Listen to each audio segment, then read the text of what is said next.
A quiet pattern of disappearances in America's national parks. The pattern was never obvious at first. No alarm sounded, no single case demanded national attention. It emerged slowly, noticed only by the people who worked the land every day and learned its rhythms over years of quiet observation. Most visitors see national parks as stable places. Trails are mapped, signs are clear, rangers are present, danger feels manageable, something that can be avoided with preparation and common sense. And most of the time, that belief holds. Until it does not. Rangers began to notice that certain missing person cases shared a strange similarity, not in who vanished, but in how quietly it happened. These were not dramatic emergencies. There were no screams, no witnesses running for help, no sudden chaos. People simply failed to return. At first, each case seemed isolated. A hiker overdue by nightfall, a camper who did not break camp in the morning, a visitor whose car remained parked long after the trail should have been cleared. These situations happen in parks every year, and most are resolved quickly, but some were not. In these cases, people entered the parks normally. They checked in at ranger stations, they followed marked trails, they carried food, water, and weather-appropriate clothing. Some were experienced outdoors people, others were families on vacation. Nothing about their plans stood out as reckless. Witnesses often remembered the same detail later. The separation was brief. Someone walked a little ahead. Someone stopped to adjust gear. Someone stepped off the trail for a moment. The gap was measured in seconds, not minutes. When rangers responded, they expected to reconstruct a clear timeline. Instead, they found something missing from the scene itself. Footprints might lead into open terrain and stop without explanation. Personal items appeared where they should not have been. A jacket lay folded on a rock. A backpack rested beside a trail as if placed deliberately. There were no signs of panic or struggle. Tracking dogs provided early warning signs. In a typical search, scent weakens gradually or breaks near water, rock, or heavy wind. In these cases, dogs tracked confidently until they reached a precise point and refused to continue. Handlers described confusion rather than fatigue. The trail did not fade. It ended. Search teams expanded outward methodically. Rangers checked drainages, ridgelines, and areas that made little sense. Helicopters flew grid patterns overhead when weather allowed. Hours turned into days. Sometimes, nothing was ever found. Vehicles remained parked at trailheads long after storms passed. Campsites sat untouched with food still sealed. Tents remained upright with zippers closed and gear exactly where it had been left. It looked as if the person had stepped away briefly and planned to return moments later. They never did. Rangers documented everything carefully. Reports were written using familiar language. Exposure, terrain complexity, delayed discovery. These explanations were reasonable, but they did not always satisfy the people who walked the ground. Certain parks began to stand out quietly, not because they were more dangerous, but because similar disappearances repeated within them. Wide trails, stable weather, fast response times, still no answers. What troubled rangers most was how ordinary these cases felt at the beginning. There was no sense of imminent danger, no warning signs that something was about to go wrong, just routine movement that stopped. Most days, millions of visitors entered these parks and left safely. Trails reopened, signs were replaced, new names filled logbooks. But on rare days, someone entered and was never seen again. There was no single explanation and no map marking where it might happen next. Only repetition, subtle enough to avoid attention, but consistent enough to change how experienced rangers listened to the land. Disappearance in these parks was rarely dramatic. It was quiet. A final step forward, a moment of normal movement, and then nothing at all. This was the beginning of a pattern few people noticed, and fewer still were ready to acknowledge. As more of these cases accumulated, rangers began to sense that the quiet was not random, it was patterned. Not dramatic enough to alarm the public, but consistent enough to change how experienced searchers approached their work. One of the first patterns involved location. Across different parks in different regions, disappearances clustered near similar types of terrain. Boulder fields where sounds seemed to collapse inward, talus slopes that shifted subtly underfoot and absorbed noise, dense vegetation that erased visibility within a few steps, Creek systems that vanished underground and reappeared far from where anyone expected. None of these places were secret or forbidden. Visitors crossed them safely every day. What unsettled rangers was how often these environments appeared in cases where people were never recovered. Timing also repeated itself. Many disappearances occurred during transitions, late afternoon becoming evening, clear conditions giving way to sudden fog. Calm mornings interrupted by storms that isolated one person while leaving nearby groups untouched. Rangers described it as the moment when the park changed personality without warning. During searches, technology began to behave inconsistently. Radios lost signal only in narrow pockets, navigation devices drifted just enough to matter, batteries drained faster than expected. These issues resolved as soon as teams moved away from specific areas. Terrain interference explained some of this. Rangers accepted that explanation. What they noticed privately was how often these failures aligned with vanishings. Sound became unreliable as well. Voices echoed from directions that made no sense, shouts disappeared entirely, searchers reported hearing movement in brush that never produced animals or people. When teams stopped, the sound stopped. When they moved, it resumed at the same distance. None of this belonged in official reports. The most unsettling cases were not always the ones that ended in silence. Some ended in recovery. In rare instances, missing people were found alive days later. These moments should have brought relief. Instead, they raised new questions. Survivors were sometimes calmer than expected, showing minimal signs of dehydration or exposure. They struggled to explain where they had been. Some repeated phrases that did not align with time passed. Others described hiding from weather that never came or following sounds they could not explain clearly. Medical professionals attributed these accounts to stress responses, memory disruption, or the effects of cold. Rangers accepted those explanations publicly. Privately, they noticed how often survivors were found uphill, beyond logical travel routes, in places that had already been searched. In other cases, remains were discovered long after searches ended. Sometimes they appeared in areas already cleared multiple times. Reports listed delayed discovery. Rangers remembered standing in those exact locations earlier, convinced nothing was there. These moments changed how rangers worked. They doubled back more often. They revisited places that did not make sense. They paid closer attention to moments when the environment felt unusually still or quiet. They trusted instincts sooner, even when those instincts could not be explained logically. They did not talk about these changes openly. Their role required calm authority. Public fear complicated rescues and created more risk. Silence became part of professionalism. Files continued to close. Names were erased from boards. Trails reopened. Visitors returned, unaware of the patterns beneath the surface. But among rangers, the pattern was no longer invisible. Across years and across parks, the same quiet disappearances continued. People entered familiar places and vanished without witnesses, without struggle, and without a clear path forward. By the time a ranger had seen enough of these cases, certainty no longer felt solid. Experience brought caution rather than confidence. Because once you have watched the land refuse to explain itself enough times, you begin to understand that some disappearances are not loud or violent. They are subtle, efficient, and deeply unsettling.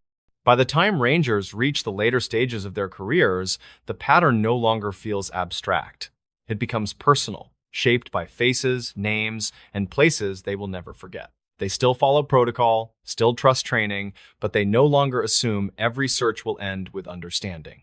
What unsettles them most is not danger, but absence. They think back to how ordinary these cases felt at the beginning, how confident they were that the missing person would be found just over the next ridge or along the next drainage, how quickly that confidence faded when the land offered nothing back. Rangers begin to realize that experience does not guarantee safety. In some cases, it creates false comfort. Familiar trails encourage assumptions. Repeated success breeds the belief that the park will behave the same way every time. The quiet disappearances punish that belief. Over time, rangers adjust their behavior in subtle ways. They slow down in areas that feel wrong without being obviously dangerous. They listen more carefully when sound drops unnaturally or when the environment feels unusually still.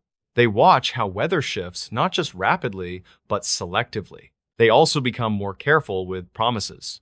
When families ask how someone could vanish so completely, rangers choose their words with care. They talk about vast terrain and environmental complexity. They explain how evidence can be missed even by trained teams. They offer compassion without speculation. What they do not say is that sometimes the land does not give answers back. After retirement, some rangers speak more openly, not in dramatic statements, but in long conversations meant to preserve experience rather than provoke fear. They avoid simple explanations at both extremes. They do not claim every disappearance is mysterious. Most are tragic but explainable, but not all. They speak instead about limits. Limits of tracking when scent behaves unpredictably. Limits of technology in complex terrain. Limits of human perception under stress. Limits of how quickly people can recognize when conditions have changed in ways that matter. They admit that there are blind spots where these limits overlap. Places where sound bends, where distance deceives, where weather isolates one person while sparing another only a short distance away. Places where a few steps are enough to break every assumption about safety. The parks are not malicious. They are indifferent. They operate on scales of time, geology, and weather that do not align with human expectations. Most days, this difference is harmless. On rare days, it becomes decisive. Rangers continue their work anyway. They refine protocols, they train harder, they push for better communication systems and faster response times. They do everything within their control to reduce risk. Still, when another name stays on the board longer than it should, the same quiet realization returns. Some disappearances cannot be explained fully with what is known now. Admitting that does not mean surrender. It means respect. Respect for uncertainty, respect for places that do not bend to human logic. The quiet pattern continues not because the parks are cruel, but because wilderness does not promise fairness or closure. Trails remain open. Forests continue to grow.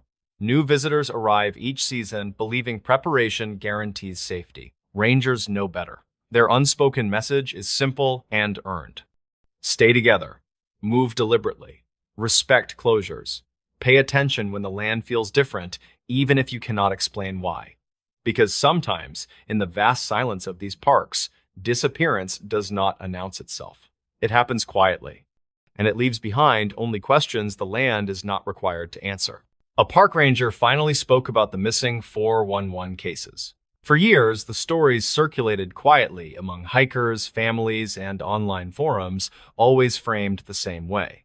People vanished in protected lands without clear explanations, leaving behind boots, folded clothes, or trails that ended too cleanly. Officials rarely addressed them directly. Rangers followed policy, stuck to facts, and avoided feeding speculation. That silence became part of the mystery itself. The man who finally spoke was named Aaron Klein, a former park ranger with nearly 2 decades of service across several large wilderness areas. He was not a thrill-seeker or a storyteller by nature. Colleagues described him as procedural, calm, and stubbornly grounded.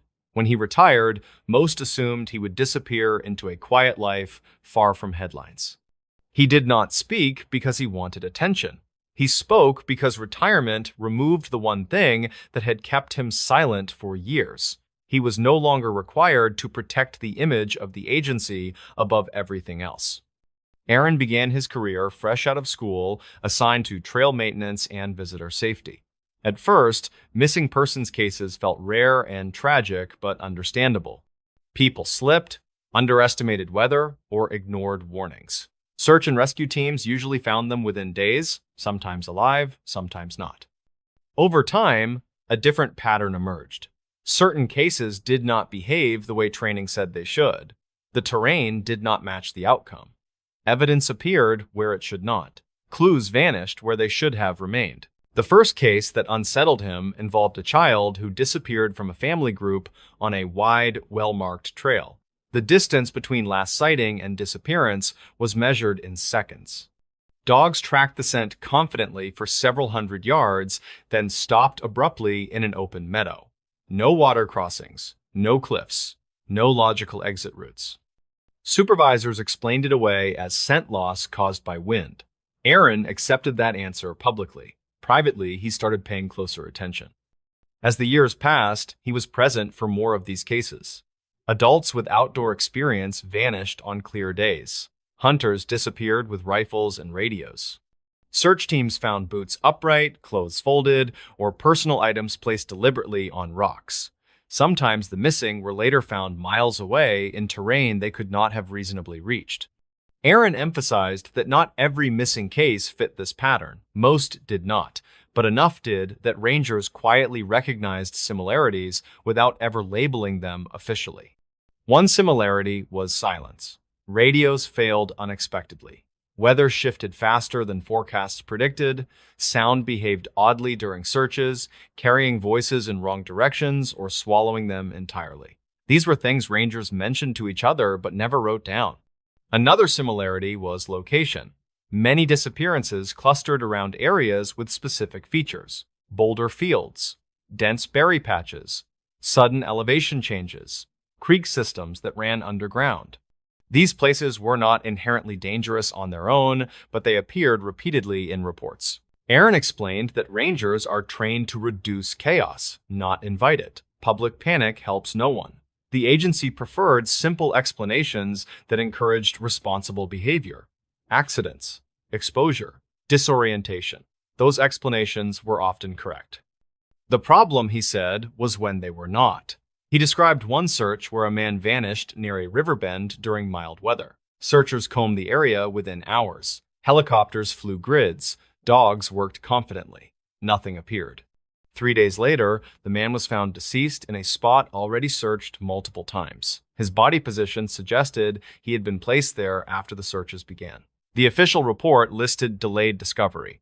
Aaron did not argue at the time. He needed his job.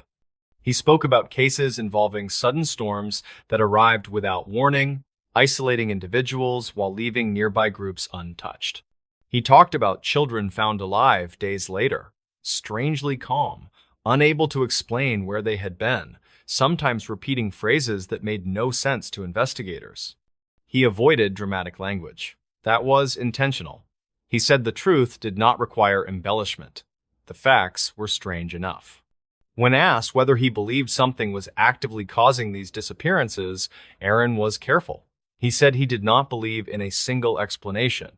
He believed in gaps. Gaps in understanding, gaps in environmental knowledge, and gaps in how humans perceive danger in wilderness. He also admitted that rangers are taught to trust patterns. When patterns repeat without explanation, ignoring them becomes its own risk. He described the emotional toll on rangers. They meet families, look into their faces, and promise to search until nothing remains to be searched. Then they go home, knowing that sometimes the land does not give answers back. Why speak now? Because the public narrative had drifted too far in both directions. Some dismissed every case as fantasy, others attributed everything to one supernatural cause. Aaron believed both were wrong. He wanted people to understand that wilderness is not passive. It is dynamic, complex, and sometimes hostile in ways humans have not fully mapped. He believed certain conditions create perfect blind spots where people can vanish quickly and completely. He also admitted something that made listeners uncomfortable. There were moments during his career when he felt watched, not in a threatening way, but in a way that suggested awareness. Those moments always happened in the same kinds of locations where disappearances clustered. He never filed those feelings. Feelings do not belong in reports. When the interview ended, Aaron did not offer conclusions. He offered warnings. Respect closures. Do not separate. Do not assume experience makes you immune. Pay attention when the environment feels wrong, even if you cannot explain why. He said the most dangerous thing in the wilderness is confidence paired with silence. After the interview aired, the agency released a brief statement reaffirming that all missing persons cases are investigated thoroughly and that there is no evidence of coordinated causes. Aaron expected that response. He did not argue with it. His goal was simpler: to say out loud what rangers had whispered to each other for years, that some cases resist clean explanations, and pretending otherwise does not make people safer.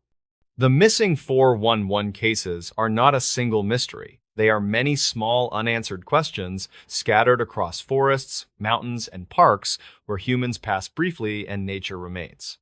A park ranger finally spoke, not to frighten people away from wild places, but to remind them that those places do not operate by human expectations. And sometimes, when someone disappears without a trace, the most honest answer is that we still do not fully understand where they went or why the land did not give them back. In this new story, the ranger log that stopped after one entry. Blackridge Mountain had always been a place of mystery, even before Daniel Haskins' disappearance.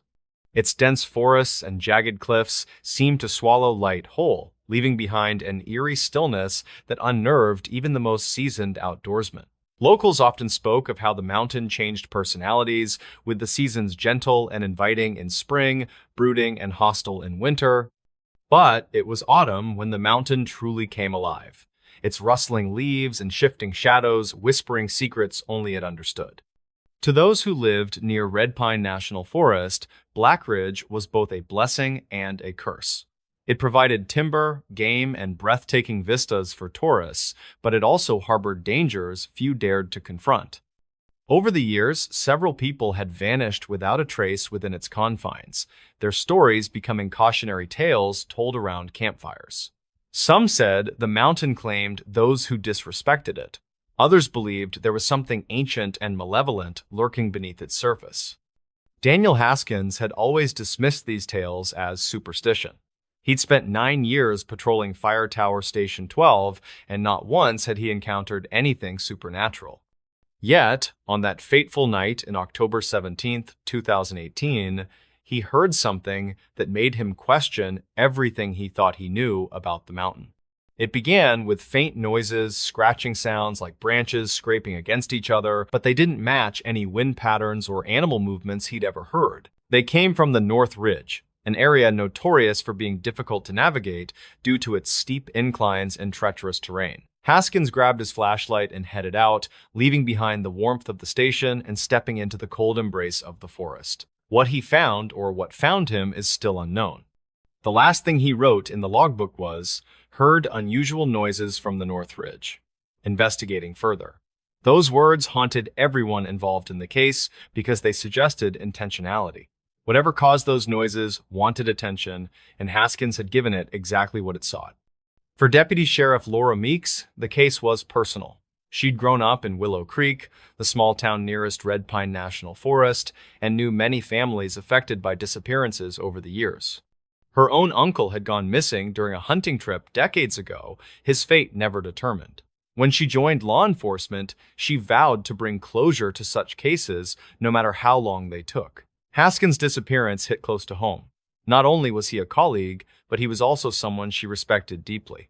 He'd taught her survival skills when she was younger, showing her how to read maps and track animals. She remembered him as patient and kind, traits that made his sudden vanishing all the more unsettling. When search teams failed to find any concrete evidence after weeks of combing the area, Meeks refused to give up. She revisited every detail of the investigation, poring over witness statements, analyzing photographs, and retracing Haskins' final steps.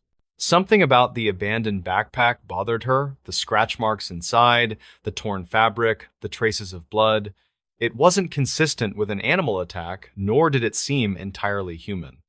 Her instincts told her this wasn't just another random tragedy. There was a pattern here, subtle but undeniable. Over the past decade, at least 5 individuals had disappeared under similar circumstances, experienced outdoors people venturing into remote areas, leaving behind minimal clues, and never returning. Each incident occurred in late autumn, always near the North Ridge. Meeks decided to dig deeper into these earlier cases, hoping to find connections. She reached out to families, reviewed old police reports, and interviewed anyone who might have information. One name kept appearing: Dr. Alan Pierce.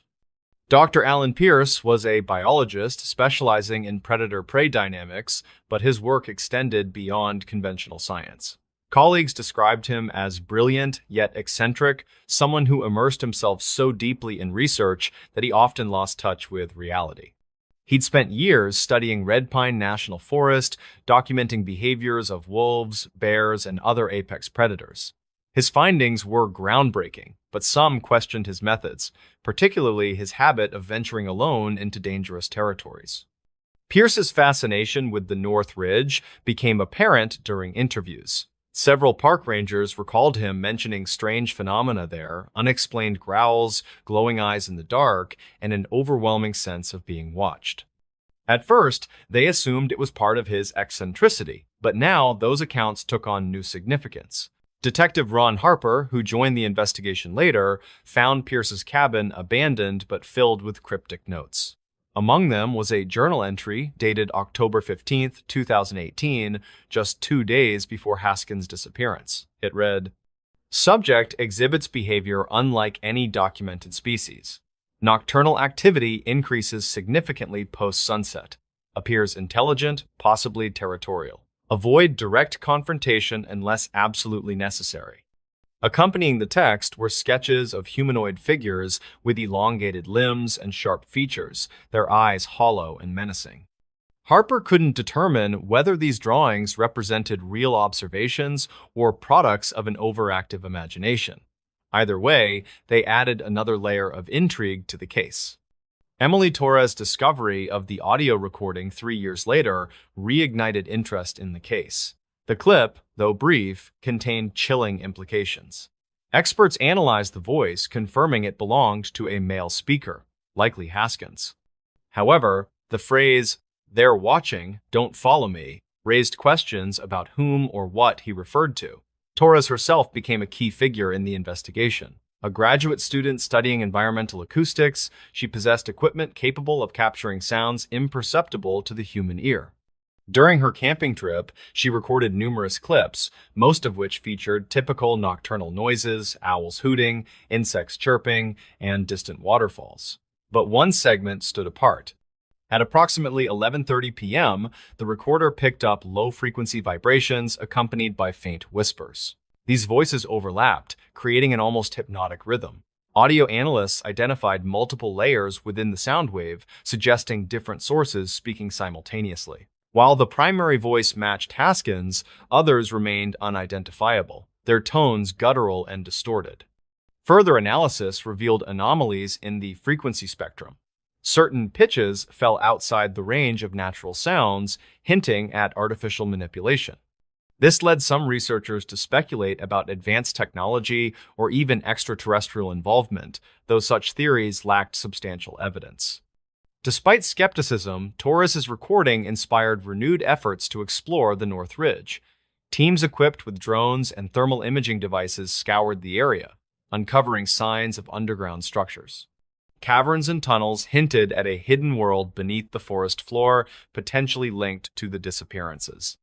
As news of the ongoing investigation spread, the community rallied together. Vigils were held for Haskins and others who'd vanished, while fundraisers supported search and rescue operations. Local schools incorporated safety lessons into their curricula, emphasizing the importance of preparation and communication when exploring wilderness areas. Some residents, however, grew fearful. Rumors circulated about shadowy figures seen wandering the woods at night, their silhouettes indistinct yet unmistakably human. Others reported hearing disembodied voices or feeling an oppressive presence while hiking near the North Ridge. Even skeptics admitted to experiencing unease in certain parts of the forest. In response, authorities increased patrols and installed additional surveillance cameras. Rangers received training on handling potential encounters with unidentified entities, though no official statement acknowledged the possibility of supernatural elements. Instead, officials focused on practical measures, urging visitors to stay on marked trails and report suspicious activity immediately. Detective Ron Harper spent countless hours piecing together fragments of the puzzle. Though definitive answers eluded him, he developed a theory based on available evidence. According to Harper, whatever happened to Haskins and possibly others was tied to the North Ridge's unique geography.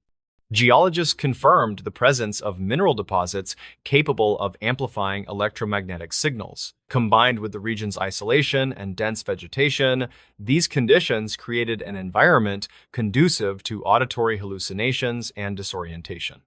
Historical records indicated indigenous tribes once avoided the area, believing it housed spirits hostile to outsiders. Harper speculated that Haskins stumbled upon something, perhaps remnants of an ancient ritual site or remnants of modern experiments conducted secretly. Whatever it was, it triggered a chain reaction resulting in his disappearance.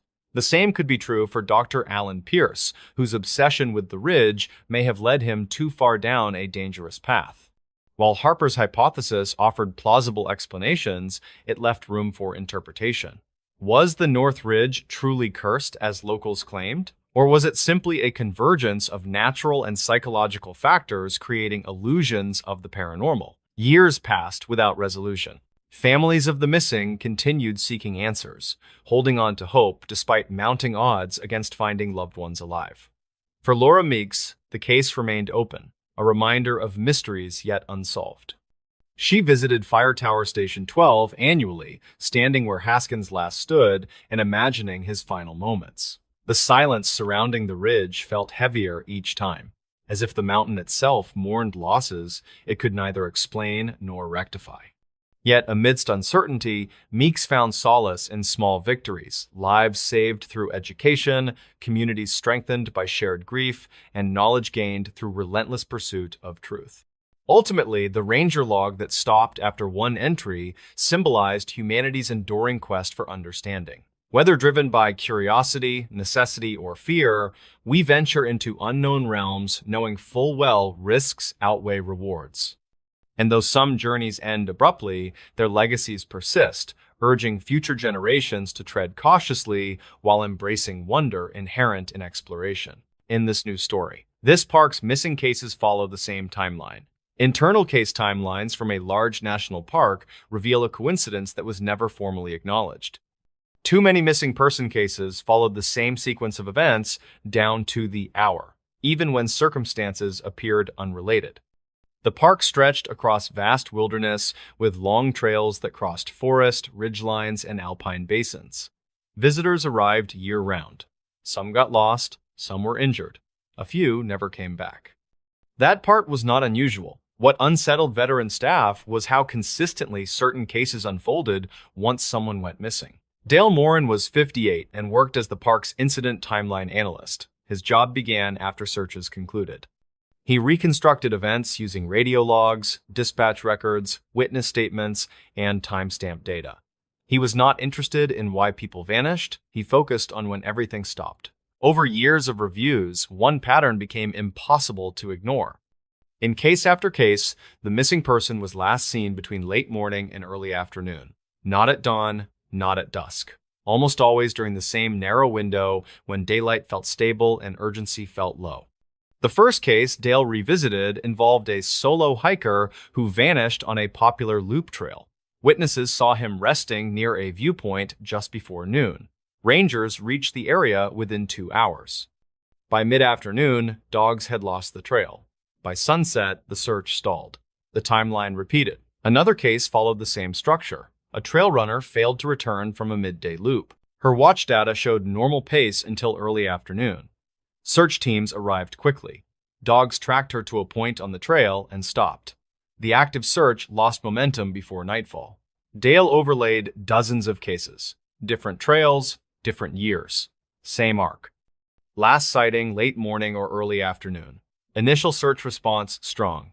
Evidence disappears within hours. Search stalls before the first night ends. He noticed something else. Families reported missing members later in the day, often at sunset. Rangers were already behind the curve by then. The critical window had passed quietly hours earlier. Dale examined radio traffic from early searches. The same phrases appeared repeatedly. We're at the last known point. No further sign. Holding position. Reassessing. Those phrases clustered in the same time block. Mid-afternoon. Canine logs showed similar timing. Dogs tracked cleanly for short distances, then stopped within hours of disappearance. Not the next day. Not after weather changed. The scent ended quickly, almost immediately. Dale began asking questions quietly. Why did momentum always collapse before nightfall? Why did evidence vanish so fast under stable conditions? Why did so many cases share the same rhythm? He consulted a search behavior specialist who reviewed the timelines without knowing locations. The specialist said the pattern suggested early disorientation rather than prolonged wandering. People stopped moving purposefully soon after last contact. That explanation fit some cases. It did not fit all. In several incidents, witnesses reported the missing person was calm moments before vanishing. No signs of fatigue, no panic, just a brief separation. Dale labeled the phenomenon internally as the early stall. Once a case entered that phase, recovery odds dropped sharply regardless of resources. Administrators dismissed the idea. Timelines varied in every search. Similarities were inevitable across years of data. Dale continued tracking. By the time he reached his 10th year in the role, he had identified more than 20 cases that followed the same hourly sequence. The dates differed, the trails differed, the order never did. The park did not have random disappearances. It had a schedule. Dale pushed deeper into the data once he accepted that the timing itself was the anomaly. He stopped grouping cases by trail or terrain and began grouping them by hour. When he did that, the pattern tightened. Most disappearances began quietly between 10:30 and 1:30. The last confirmed sighting almost always landed inside that window. What followed was remarkably consistent. Search initiation was fast. Resources deployed efficiently. Confidence remained high for several hours. Then, around mid-afternoon, something changed. Radio logs showed a subtle shift. Early transmissions were decisive and directional. Units moved with purpose. After 2 or 3 hours, the language softened. Teams reported holding positions, reassessing grids, waiting for instruction. Momentum slowed without any single event causing it. Dale charted those shifts minute by minute. The slowdown almost always began between 3 and 4 in the afternoon. Weather data offered no explanation. Conditions often remained stable. Visibility stayed good. There was no sudden storm-forcing retreat. The stall happened regardless of season. Canine performance followed the same curve. Dogs tracked strongly during the first hour or two. Then, handlers reported the same issue. Scent ended. Not weakened, not scattered, ended. The timestamp on those reports clustered tightly in mid-afternoon. Dale interviewed several handlers who had worked multiple cases. When asked why the dogs disengaged, none had a clear answer. They described it as unnatural, but struggled to explain why. The dogs were alert, focused, ready to work. There was simply nothing left to follow. Dale reviewed witness behavior next. In many cases, companions waited longer than expected before reporting someone missing. Not because of negligence, but because the situation felt temporary. Someone stepped ahead. Someone lagged behind. The separation felt minor. By the time concern set in, hours had passed. That delay mattered. Dale compared cases where reports came in early versus late. Even when reports came in early, the same stall occurred. Speed did not prevent it. It only brought teams to the last known location sooner. And once they arrived, the clock resumed its pattern. He consulted a cognitive behavior analyst familiar with wilderness response. After reviewing anonymized timelines, the analyst pointed to a phenomenon called false stability. During midday hours, people underestimate risk because conditions feel safe. Decisions to pause, wait, or assume reunion feel reasonable. That explained reporting delays. It did not explain the synchronized collapse of evidence. Dale noticed another detail. In several cases, watch data and phone logs showed brief gaps or irregularities shortly after the last sighting. Not full signal loss, just missing minutes. Time that could not be accounted for cleanly. Those gaps always occurred early. By the time searches began in earnest, whatever happened had already finished. Dale began referring to the sequence as the quiet window, a short period when people disappeared without triggering immediate alarm, followed by a rapid loss of usable evidence. Once the window closed, the case entered what he called the stall phase. No amount of manpower reversed it. Administrators resisted the framing. Timelines were complex, coincidences happened, the park could not plan around invisible windows. Dale understood the resistance. Acknowledging the pattern would mean admitting that response success depended on minutes no one could reliably control. Still, The data remained, over and over, the same arc. Calm departure, midday separation, early evidence loss, mid-afternoon stall, nightfall without direction. By the time darkness arrived, the search was already behind. Dale prepared a briefing note suggesting earlier intervention triggers even when reports sounded minor. The proposal stalled in committee. Resources were limited. False alarms were costly. The park continued operating as it always had. The timeline continued repeating. As Dale prepared his final annual review before transferring out of the role, he added a section that never reached public circulation. It was labeled Operational Observation and contained no conclusions, only timing charts. The charts showed the same curve repeating across years. Once a case entered the quiet window, recovery odds dropped sharply. Once the stall phase began, direction vanished. By nightfall, the search continued out of obligation rather than expectation. Administrators reviewed the summary and removed the charts. The written explanation remained generic, searches were complex, outcomes varied, no systemic issue was identified. Dale understood why the material was cut. A timeline could not be fenced off or posted on a sign. It could not be repaired with equipment or staffing. Acknowledging it would create responsibility without remedy. Still, small changes followed.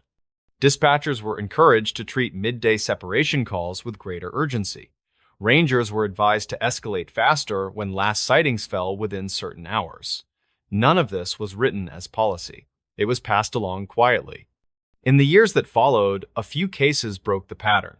Early intervention prevented full stalls, dogs maintained trails longer, evidence lasted past mid-afternoon. Those cases ended with recovery or rescue. Others did not. The familiar arc continued to appear, just often enough to remain undeniable to those watching closely. The park never announced a timeline risk. Visitors were never warned that certain hours carried more weight than others. Dale returned to the park once after leaving the position. He sat at a busy overlook and watched hikers come and go. Most arrived late morning. They rested. They took photos. They moved on without concern. Nothing about the moment felt dangerous. That was what the data had taught him. The risk did not arrive with storms or darkness. It arrived during the calmest part of the day when people assumed time was on their side.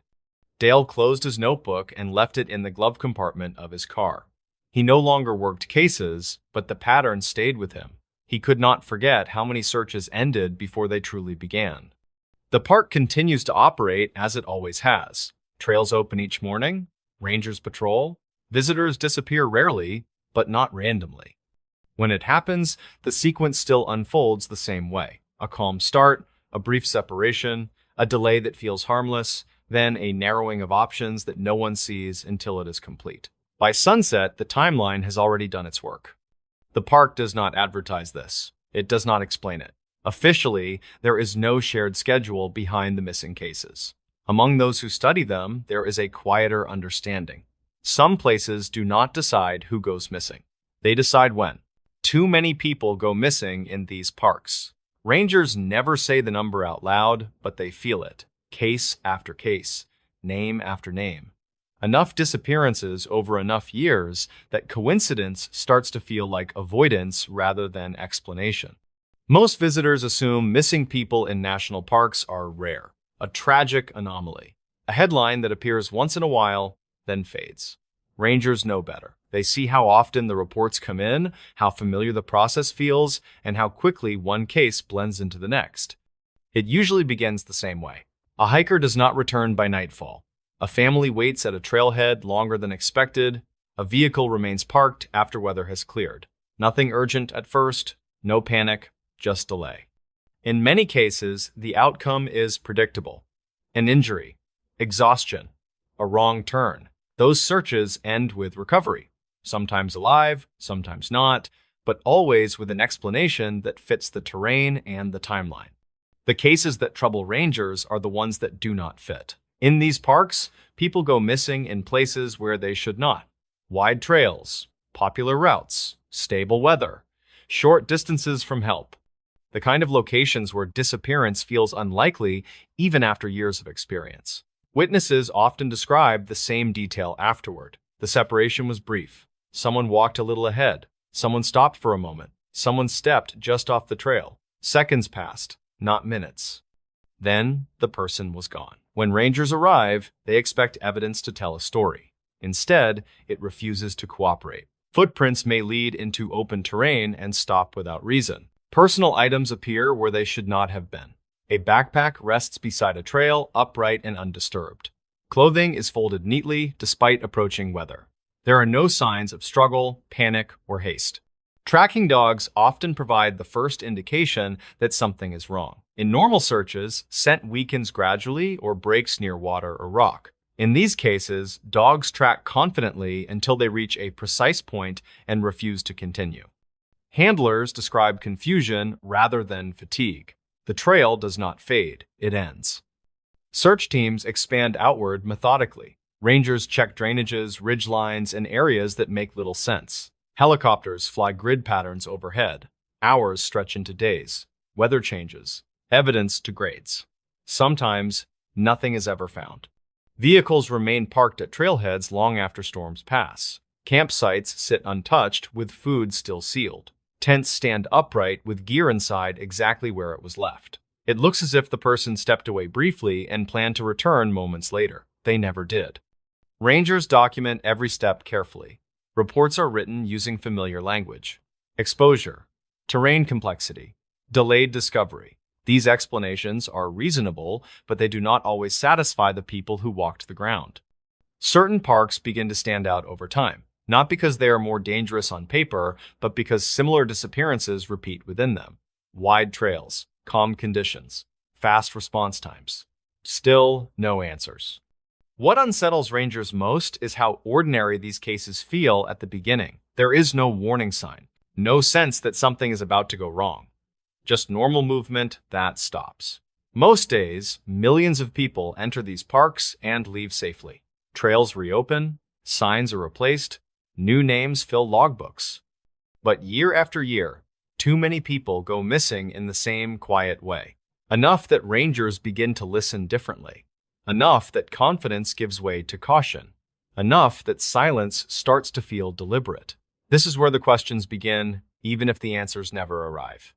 As the cases accumulate, rangers begin to notice how the volume itself changes the work. One disappearance is tragedy, two is coincidence. Many spread across years become something heavier, something that quietly reshapes expectations. Patterns begin to form, not in reports, but in memory. Certain environments appear again and again. Boulder fields where sound seems to collapse inward. Talus slopes that shift subtly and swallow noise. Dense vegetation that erases visibility within a few steps. Creek systems that disappear underground and reappear far from where anyone expects. None of these places are restricted. Visitors cross them safely every day. What unsettles rangers is repetition. Timing repeats as well. Late afternoon into early evening. Calm weather that changes quickly but selectively. Fog that settles into one drainage while the surrounding area remains clear. Storms that isolate a single person while groups nearby are untouched. Rangers describe it as the moment the park changes mood without announcing it. During these searches, equipment begins to behave unpredictably. Radios lose signal only in narrow pockets. Navigation devices drift just enough to matter. Batteries drain faster than expected. The moment teams leave certain areas, everything returns to normal. Terrain interference explains part of this. Rangers accept that explanation. What they do not write down is how often these failures align with the same kinds of disappearances. Sound becomes unreliable. Voices echo from directions that make no sense. Shouts vanish entirely. Searchers report hearing movement in brush that never produces animals or people. When teams stop, the sound stops. When they move again, it resumes at the same distance. None of this belongs in official documentation. The most unsettling cases are not always the ones that end in permanent loss. Some end in recovery. In rare instances, missing people are found alive days later. These moments should bring relief. Instead, they raise new questions. Survivors are sometimes calmer than expected, showing minimal signs of dehydration or exposure. They struggle to explain where they have been. Some repeat phrases that do not align with time past.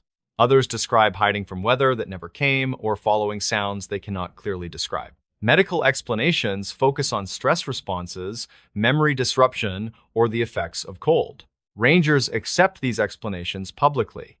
Privately, they notice how often survivors are found uphill beyond logical travel routes in places that had already been searched. In fatal cases, the discomfort deepens.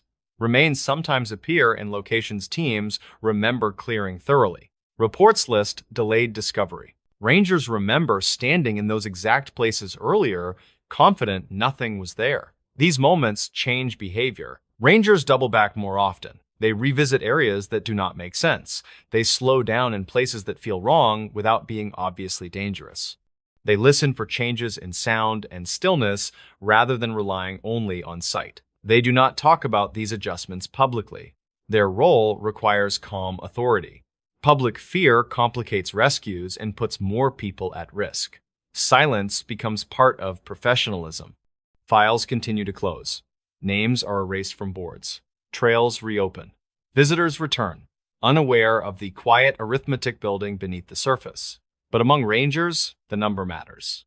Too many similar cases, too many familiar details, too many searches that end without the land giving anything back. By the time a ranger has seen enough of these disappearances, confidence becomes cautious. Experience no longer guarantees clarity. It teaches restraint. Because once you have watched the same quiet disappearance repeat often enough, you understand that the danger is not always loud. Sometimes it is subtle, persistent, and far more difficult to explain than anyone wants to admit. By the later years of their careers, rangers stop counting cases individually.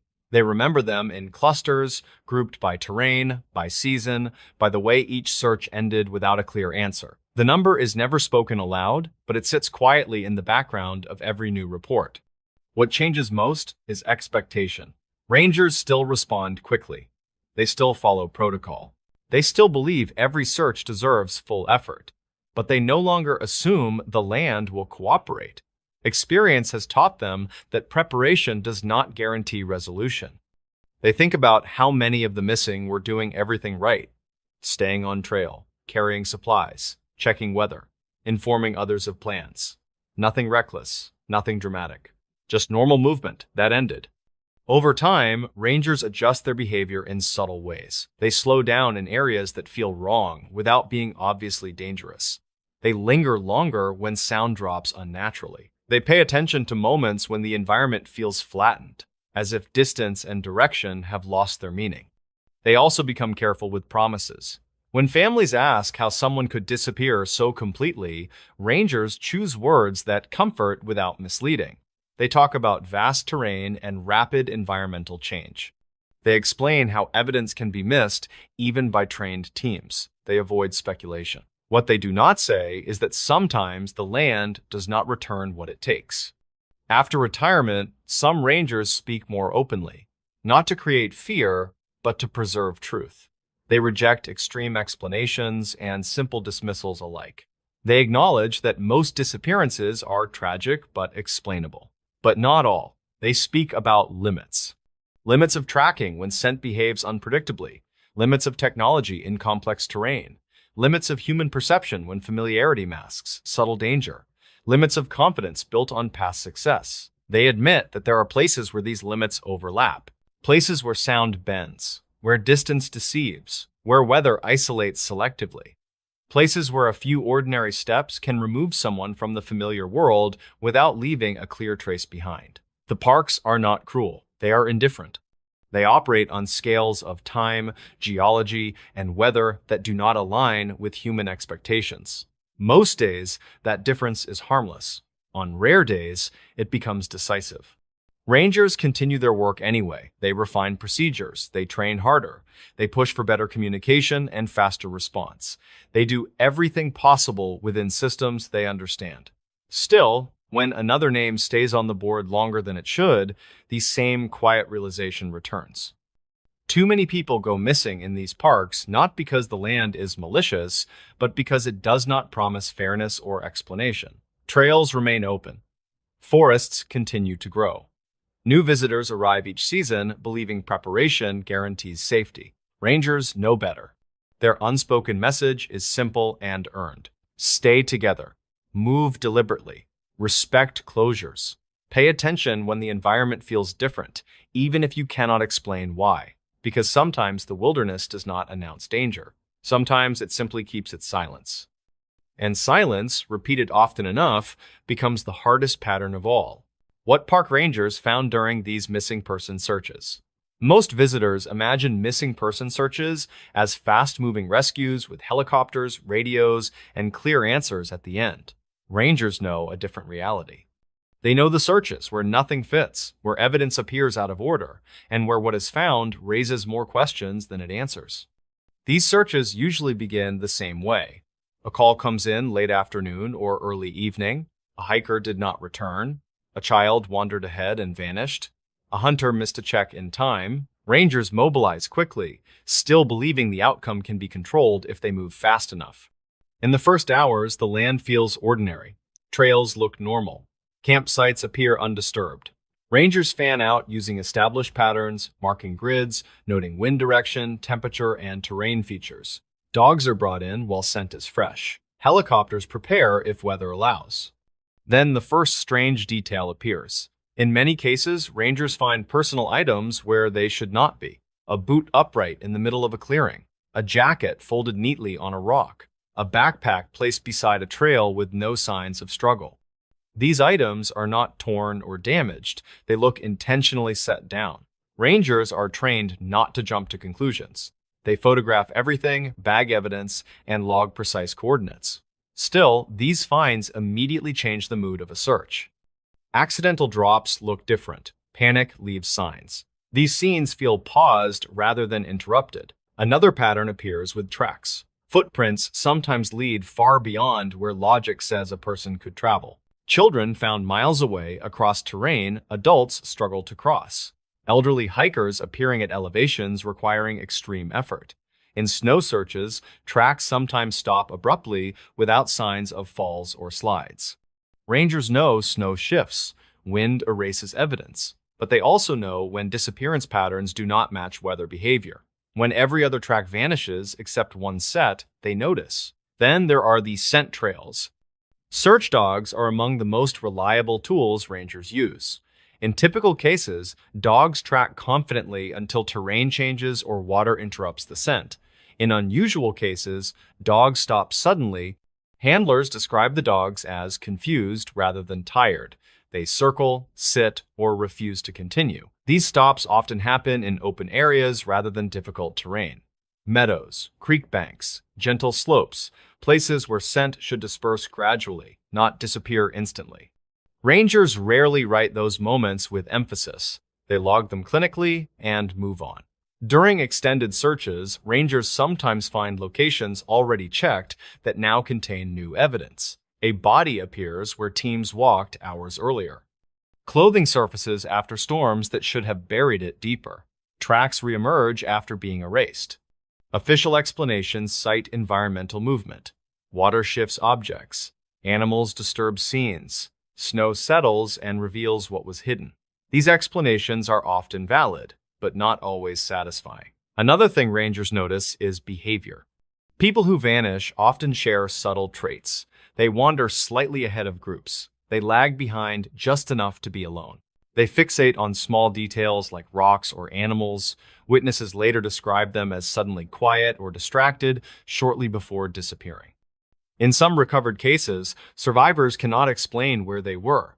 They describe hearing sounds that led them away. They mention hiding from weather that never came.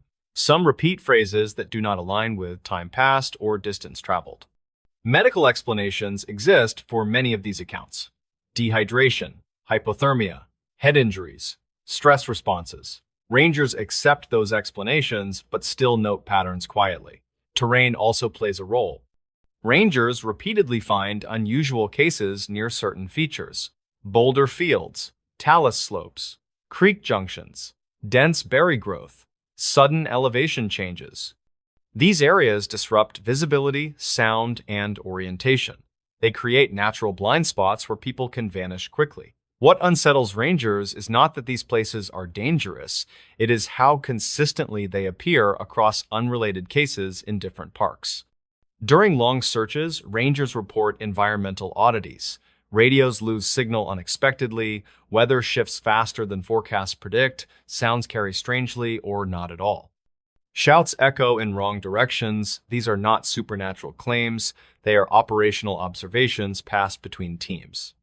Most rangers never speak about these things publicly. Their job requires calm authority. Public fear complicates rescues and damages trust. They focus on what they can prove. What they find most often is absence. No blood, no clear signs of struggle, no logical trail out, just missing people and vast landscapes that should leave more evidence than they do. When remains are eventually found, they are sometimes located in areas previously searched multiple times. Rangers log these as delayed discovery. Families struggle to understand how entire teams could miss what later appears obvious. Rangers understand why families ask those questions. Many of them ask the same questions privately. Over years of service, rangers learn that wilderness does not behave like human systems. It does not preserve evidence reliably. It does not reward logic consistently. It reshapes scenes constantly while appearing still. What park rangers find during these missing person searches is not always answers. Often, they find fragments that do not connect cleanly, clues that contradict timelines, evidence that suggests movement without direction. Most cases end with a report that reads orderly and controlled. Behind those reports sit memories rangers rarely share, moments when the land felt wrong, when patterns repeated without explanation, when doing everything right still led nowhere. They continue the work anyway. They search longer than policy requires. They walk the same ground again. They check places that make no sense. Because sometimes, despite everything, the land does give someone back. And sometimes, all it gives is the quiet understanding that not every disappearance fits inside what humans are ready to explain. Why park rangers quietly warn each other about these disappearances. The deep and ancient forests of the American wilderness hold secrets that many park rangers are simply too afraid to discuss. These brave men and women often see things that defy common logic and challenge their understanding of the natural world.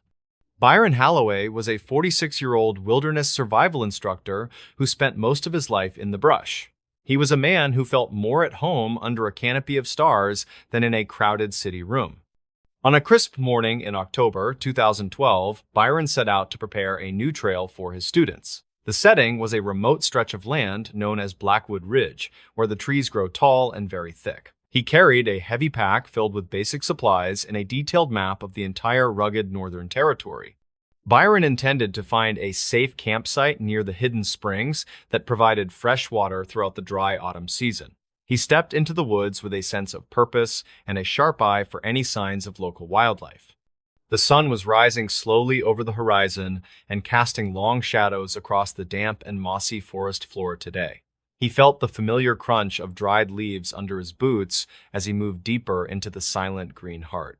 The atmosphere changed when Byron reached a limestone shelf that looked like it had been carved by a giant hand. He checked his topographic map and realized that this specific formation was not recorded in any of the official logs. The air around the shelf felt strangely cold and smelled like ozone after a very heavy summer rainstorm passed. Byron noticed a small opening in the rock face that was hidden behind a curtain of thick and tangled vines. He pulled back the greenery and discovered a narrow tunnel that led deep into the belly of the dark ridge. A metallic clicking sound echoed from the depths of the tunnel and made the hair on his neck stand up. He called out to see if anyone was inside, but the only response was a hollow and very distorted echo. Byron decided to investigate the opening further because he wanted to ensure the area was safe for his young students. He turned on his flashlight and stepped into the cool darkness of the limestone tunnel with a very cautious heart. The floor was smooth and showed no signs of animal tracks or human passage from the recent rainy months. The tunnel opened into a large chamber that was filled with an incredible collection of personal items from different decades. Byron found rusted watches and leather boots and even a set of silver keys from a 1974 truck. He realized that these items belonged to people who had vanished in the Blackwood Ridge area over many long years.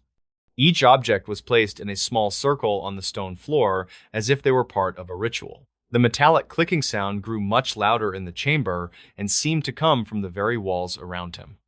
Byron felt a sudden wave of dizziness and a strange pressure behind his eyes as he looked at the items. He noticed a small hand-carved wooden doll that looked exactly like one his own daughter had lost years ago. The resemblance was so striking that he felt a cold chill run down his spine in the absolute dark silence. He stepped back from the circles and felt the air begin to vibrate with a low and steady humming sound. Byron knew that he had to leave the chamber immediately before he lost his grip on his own clear mind. The investigation into the cave began after Byron reported his findings to the chief ranger at the local station office. He spoke with a retired ranger named Arthur Pender, who had worked in the territory during the 1980s years. Arthur explained that the park rangers have a quiet code of silence regarding certain areas of the Blackwood Ridge woods. They warn each other about the quiet spots where the wind does not blow and the birds never choose to. Reported witness statements from the 1990s described a frequency that could mimic the voices of loved ones and friends. These sounds would lead hikers away from the main trails and into the deep canyons where they were never found. Archived dispatch logs show that search teams often found the gear of the missing people near the limestone shelf area. However, they never found the tunnel that Byron had stumbled upon during his routine training preparation for his survival class. The authorities officially sealed the area and told Byron to keep the location of the chamber a total secret. He spent the next several months researching the history of the ridge in the dusty basement of the county archives. The twist came when Byron realized that the metallic clicking was not coming from a machine, but from the rock. He discovered that the limestone in that specific area contained a high concentration of rare and very magnetic crystal deposits. These crystals acted like a natural recording device that captured the sounds and emotions of the people who walked nearby. The items in the chamber were not placed there by a person, but were pulled in by a strange force. The frequency was not mimicking voices, but was actually replaying the final moments of those who had become lost there. Byron understood that the disappearances were caused by the mountain itself as it gathered the memories of the living world. The trail did not end because the people were dead, but because they had become part of the stone itself. He revisited the site with a group of geologists who confirmed that the rock was emitting a very unique pulse. They were unable to explain how the items had been moved into the chamber without any human assistance or tools. The mountain was a living library of every soul that had ever wandered into its deep and hungry shadow. The conclusion of the matter was a quiet reflection on the power of the natural world and its many secrets. Byron stopped teaching survival classes and moved to a small town far away from the dark and towering mountain ridges. He still thinks about the wooden doll and the silver keys that sat in the circles on the floor today. Park rangers continue to warn each other about the Blackwood Ridge with a look of knowing and very deep fear. They know that some places on this earth are not meant for human eyes to see or for feet. The files on the missing people remain open, but the search teams no longer enter the area of the shelf. The forest remains a beautiful and deadly place that holds its breath whenever a stranger walks through the tall trees. We are left with the knowledge that the mountains have a memory that is longer and deeper than our own. The trail just ends because the earth has decided to close the door on the story of a human life. Byron watches the sunset and hopes that the mountain will never decide to call his name from the dark. The community around Blackwood Ridge has grown accustomed to the stories of the strange and the unexplained in their woods. Local elders tell their children to stay on the marked paths and never follow a voice that sounds too familiar. They speak of the quiet year in 1986 when 5 people vanished in a single weekend of time. The search efforts were the largest in the history of the state, but they yielded only silence and more. People in the town often see lights flickering on the ridge when the moon is thin and the air cold. They do not report these sightings to the police because they know that no help will ever truly come out. The rangers keep their maps in locked drawers and avoid the Northern Territory during the peak of the autumn season. It is a shared understanding that some parts of the wilderness belong to the past and to the stone itself. Byron occasionally receives calls from researchers who want to find the cave and the chamber of the lost items today. He always tells them that the mountain has moved and the entrance is now buried under a deep rock slide. He knows that the truth is much more dangerous than a simple pile of stone and heavy fallen timber. Every October, the fog rolls into the valley and wraps the Blackwood Ridge in a thick and very gray blanket. The humming sound returns to the air and can be heard by anyone who stands still enough to listen closely. Some residents claim they can hear the clicking sound echoing through the floorboards of their old and creaky wooden houses. It is a reminder that the earth is constantly moving and shifting beneath our feet in the dark of night. The mystery of the disappearances remains a permanent part of the local lore and a warning to all who enter. We are small and temporary compared to the vast and ancient power of the hills and the deep valleys below. The story of Byron Halloway is just one chapter in a much longer and darker history of the wilderness area. Those who listen to the wind may hear the names of the missing being whispered by the pines and oaks. The trail remains empty, and the mountain waits for the next person to lose their way in the green. The chief ranger, who replaced the one Byron spoke to, has since retired and moved to the desert for peace. He once told a reporter that he never felt alone when he was patrolling the northern ridge near the shelf. He felt as if 1,000 eyes were watching him from the cracks in the rock and the shadows. The ranger always kept his radio on full volume to drown out the low and steady humming of the earth. He knew that the silence was a trap that could lead a man into a world of no return. His journals are filled with sketches of the stone formations and the strange symbols he found carved in bark. No one has been able to decipher the meaning of the markings or the origin of the clicking sounds heard. The records of the Park Service show a sharp decline in missing persons since the area was officially closed off. However, the rangers still whisper to the new recruits about the things that walk between the trees at night. They tell them to never look back if they hear a child crying in the middle of a storm. The silence of the ridge is a heavy weight that stays with anyone who has ever stood upon its rocky peak. It is a place where time seems to slow down and the boundary between the past and present grows very. Byron Halloway now spends his days gardening and enjoying the simple sounds of a quiet and very safe suburban life. He never goes into the woods without a compass that he knows will work in any kind of magnetic field. The wooden doll from the cave still haunts his dreams and makes him wonder about the nature of our reality. He realizes that we are only guests in a world that was here long before we ever took a step. The mountain will continue to stand, and the crystals will continue to record the sounds of the wind and rain. The secrets of the Blackwood Ridge are safe behind the curtain of vines and the wall of absolute human silence. Search teams found nothing because the mountain had already claimed everything that was left of the people who wandered in. The trail just ended because it was time for the forest to take back what it had once freely given. In this new story, this national park has a missing pattern rangers won't explain. Archived search summaries from a large national park contain repeated anomalies that never appear in public reports. Rangers noticed a pattern in missing person cases that did not align with terrain, weather, or visitor behavior, and the pattern was quietly ignored. The park covered thousands of square miles of mixed elevation wilderness. Dense forest filled the valleys, while exposed ridgelines cut across higher ground. Weather shifted quickly, and once visitors left paved roads, phone signals faded fast. People went missing there every year, which alone was not unusual.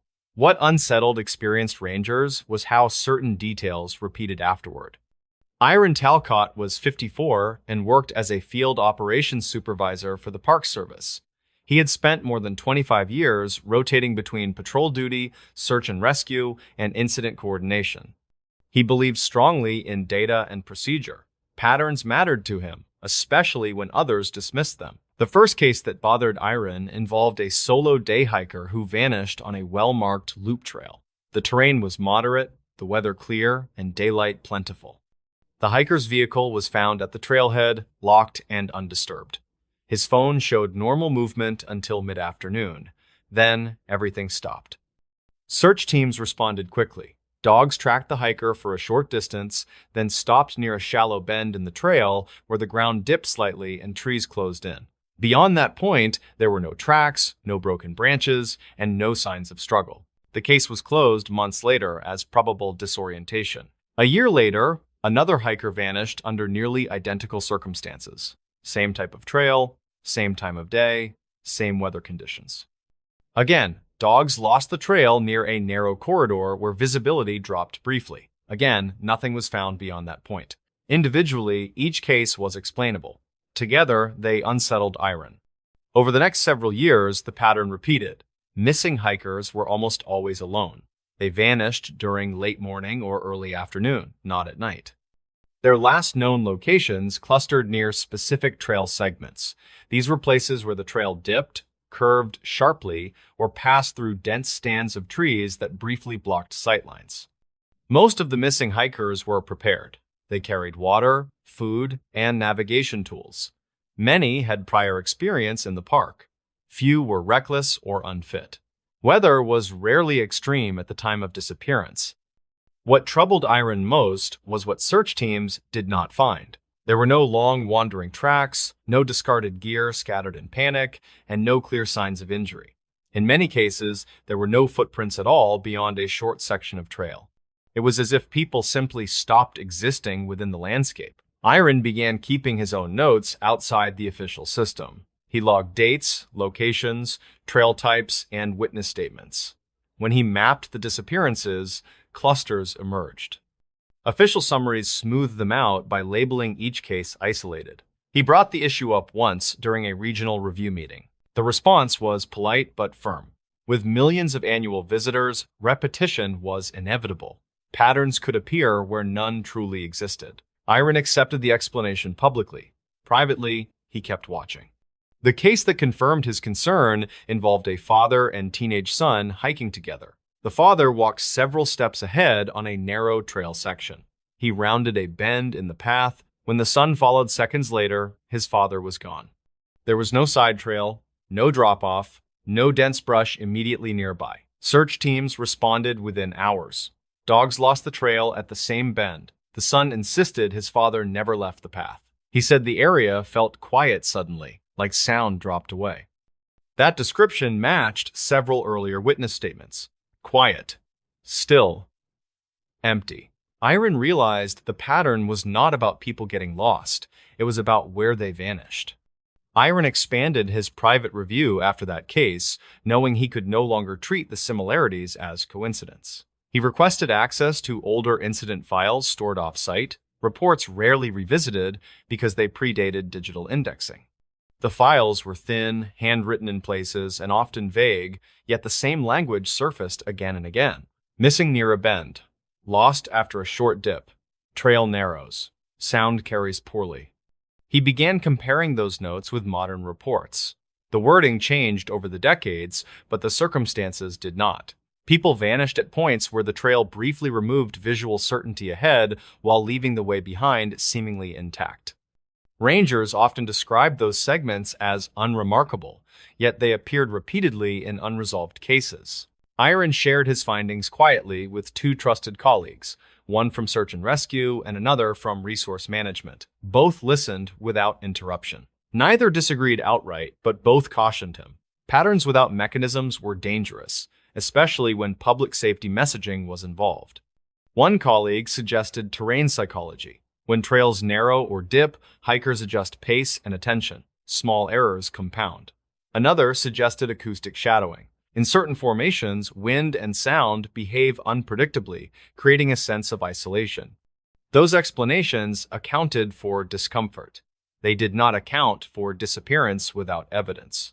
Iron requested permission to walk several of the trail segments himself. He did so during routine patrols, careful not to draw attention. At each site, he stopped where others had vanished and listened. The sensation was subtle but consistent. Sound felt muted. Footsteps ahead seemed closer than they were. Wind stalled, then returned abruptly a few steps later. None of it was dramatic. All of it was disorienting. He paid close attention to time perception. In those short corridors, minutes felt compressed. A few steps passed without memory of movement. It was enough to unsettle him, and he knew what to expect. During one patrol, Aaron accompanied a junior ranger unfamiliar with the pattern. When they reached a marked bend, the junior ranger slowed without prompting. He said the trail felt wrong. He could not explain why. Iron said nothing and kept walking. Back at headquarters, Iron overlaid the disappearance sites with geological maps. Several aligned loosely with shallow fault lines or areas of mixed bedrock. Those zones often produced irregular acoustics and subtle ground vibration. None were dangerous by themselves. Together, they formed corridors that altered perception briefly. He prepared a memorandum suggesting additional signage or patrol emphasis near those segments. The proposal was reviewed and quietly shelved. There was no justification for alarming visitors without clear evidence of risk. The resistance was not hostile. It was procedural. As years passed, new cases added weight to Iron's concern. A solo trail runner vanished on a clear morning. Dogs tracked her cleanly until a narrow rock corridor, then stopped. A retired couple reported losing sight of each other briefly near a wooded dip. They reunited moments later, shaken but unharmed. Each incident reinforced the same truth. The pattern did not guarantee disappearance. It only increased the chance of separation. Iron documented everything. He trained younger rangers to pay closer attention to certain trail segments without explaining why. He requested faster response times for calls originating near familiar bends. Officially, the park had no missing pattern. Unofficially, veteran rangers began sharing quiet warnings. Stay alert in the dips. Do not rush narrow corridors. If someone disappears from view, stop immediately and call out. Most visitors never noticed anything unusual. Millions passed through the park safely every year. The pattern did not announce itself loudly. It waited.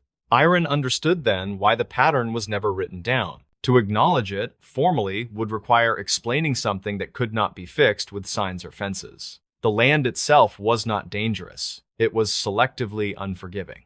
By the time Iron approached retirement, he had filled several notebooks. He did not know what caused the disappearances. He only knew where they were most likely to begin. And he knew the park would never say it out loud. As retirement approached, Iron was asked to prepare a transition briefing for the ranger who would replace him.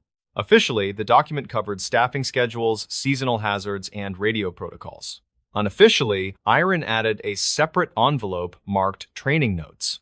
Inside were copies of maps, excerpts from old reports, and a simple list of trail segments highlighted in pencil. No explanations were written, only dates and case numbers. The new supervisor asked about it once. Iron said the notes were for context, not instruction. He advised keeping them nearby during winter and shoulder seasons. After Iron left, nothing changed publicly. The park continued operating as it always had. Trail signs were updated for erosion, campsites were rotated, missing persons cases were handled individually, each one treated as isolated and unrelated. The pattern continued quietly. A few years later, a hiker was reported missing on a popular day trail. Search teams arrived quickly and worked the area with precision. Dogs tracked the hiker for several hundred yards, then stopped at a familiar bend. Rangers expanded the grid and found nothing beyond that point. The report used standard language. Probable disorientation. No signs of foul play. Another case followed months later. A photographer vanished during late morning hours on a clear day. His last known photo showed a narrow rock corridor with trees closing in on both sides. The image timestamp placed him minutes before the bend. No further evidence was found. Veteran rangers noticed the same things Iron once had. The quiet, the way sound behaved, the places where people disappeared from view without explanation. They shared concerns only with each other, never in writing. New rangers learned through experience. They noticed which calls made older colleagues pause before responding. They noticed which trail segments triggered faster mobilization even when reports sounded routine. During one training exercise, a junior ranger asked why a particular bend was included in every winter briefing. The instructor said it was a spot where people tended to make mistakes. That was the only explanation offered. Privately, rangers avoided patrolling those segments alone when conditions were quiet and visibility dropped. They slowed their pace, they listened longer, they waited for partners to stay within sight. Visitors were never warned explicitly. The Park Service believed strongly in not creating fear where none could be clearly justified. Millions of people walked those trails without incident. The pattern did not target most people. It targeted moments. Moments when someone stepped forward while trusting the path behind them. Moments when visibility collapsed briefly. Moments when sound dropped away just long enough for separation to occur. The land did not need to act. It only needed to allow distance to open. Iron returned to the park once after retirement. He walked one of the familiar trails alone in early autumn. When he reached a shallow dip, he stopped and waited. The forest felt still. Sound softened. The world ahead felt closer than it was. He stepped forward again, and the feeling passed immediately. Nothing dramatic happened. Nothing needed to. That was the part most people never understood. The disappearances did not come from danger that announced itself. They came from places that felt ordinary until they did not. Iron left the park that afternoon and never returned. His notebooks remained archived but uncatalogued. Officially, there was no missing pattern. Among rangers, there was an understanding that could not be formalized. Certain places did not take people often. They only needed to take them occasionally. And when they did, the trail would close behind them so cleanly that no one could explain where they went. In this new story, the final radio call from this national park. Rangers at Red Pine National Forest still talk about the last transmission from Fire Tower 12. It came through just after midnight on a cold October night in 1998. The voice was calm but strained, reporting unusual activity near the North Ridge before cutting off abruptly. No one knows exactly what happened next. Mara Delaney worked the late shift at the park's main station that week. She was 42, tall and sturdy, with dark hair tied back in a practical ponytail. Her job mostly involved logging reports and managing supply runs for remote stations. That night, her goal was simple: finish updating the ranger logs by dawn so she could grab coffee at the diner before heading home to her cat. Around 11:30, Mara received a call from Daniel Haskins, stationed at Fire Tower 12. He sounded distracted, mentioning strange noises coming from the ridge. Mara noted it down like any other report, though something about his tone made her pause. She asked if he needed backup, but he brushed it off, saying he'd investigate further. Daniel's final transmission came less than an hour later. Dispatch recorded his voice clearly despite the poor signal. "There's movement out here," he said. "Something big, not an animal." Then silence. Attempts to reach him again failed. Each call met with static. Protocol required immediate action, but storms rolling and delayed search teams until morning. When rangers finally reached Fire Tower 12, they found it locked up tight. Everything inside was orderly except for the logbook left open on the desk. A flashlight rested nearby with fresh batteries, suggesting Daniel planned to return soon. Outside, his boots remained by the door where he always left them before heading out on foot patrols. Detective Ron Harper led the investigation. He had 20 years of experience tracking missing persons cases in wilderness areas. At first glance, this seemed straightforward: another hiker or ranger gone astray. But details didn't add up. Daniel was meticulous, known for carrying emergency gear everywhere, yet his pack sat untouched inside the cabin. What caught Harper's attention were scuff marks near the edge of the North Ridge trailhead. Fresh dirt had been disturbed recently, not by weather, but by dragging. Boot prints overlapped erratically, indicating multiple trips back and forth within a short time frame. Oddly, some tracks appeared unusually large, much bigger than any standard hiking boot size. Local legends whispered about the North Ridge being cursed. Older residents spoke of strange lights dancing between trees late at night or eerie howls echoing through valleys.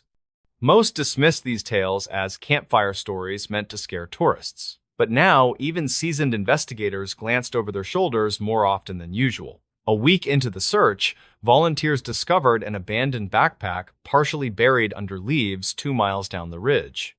Inside, they found torn pieces of fabric matching Daniel's uniform shirt, along with several personal items: his pocket knife, a broken compass, and a crumpled photograph of his family. Scratch marks lined the interior of the bag, as if whatever carried it had clawed its way out. Harper examined the backpack closely, noting faint traces of blood on the fabric fragments. DNA analysis confirmed it belonged to Daniel, though the amount suggested minor injuries rather than life-threatening wounds. This discovery added another layer of confusion. Why would a trained ranger abandon his gear unless forced to? As winter approached, search efforts slowed due to harsh conditions. Snow blanketed the forest floor, erasing remaining clues. Yet every spring thaw brought renewed hope, prompting new searches each year. None yielded definitive answers, only more questions. Then came the audio recording found 3 years later. A hiker named Emily Torres set up her digital recorder near the North Ridge while camping overnight.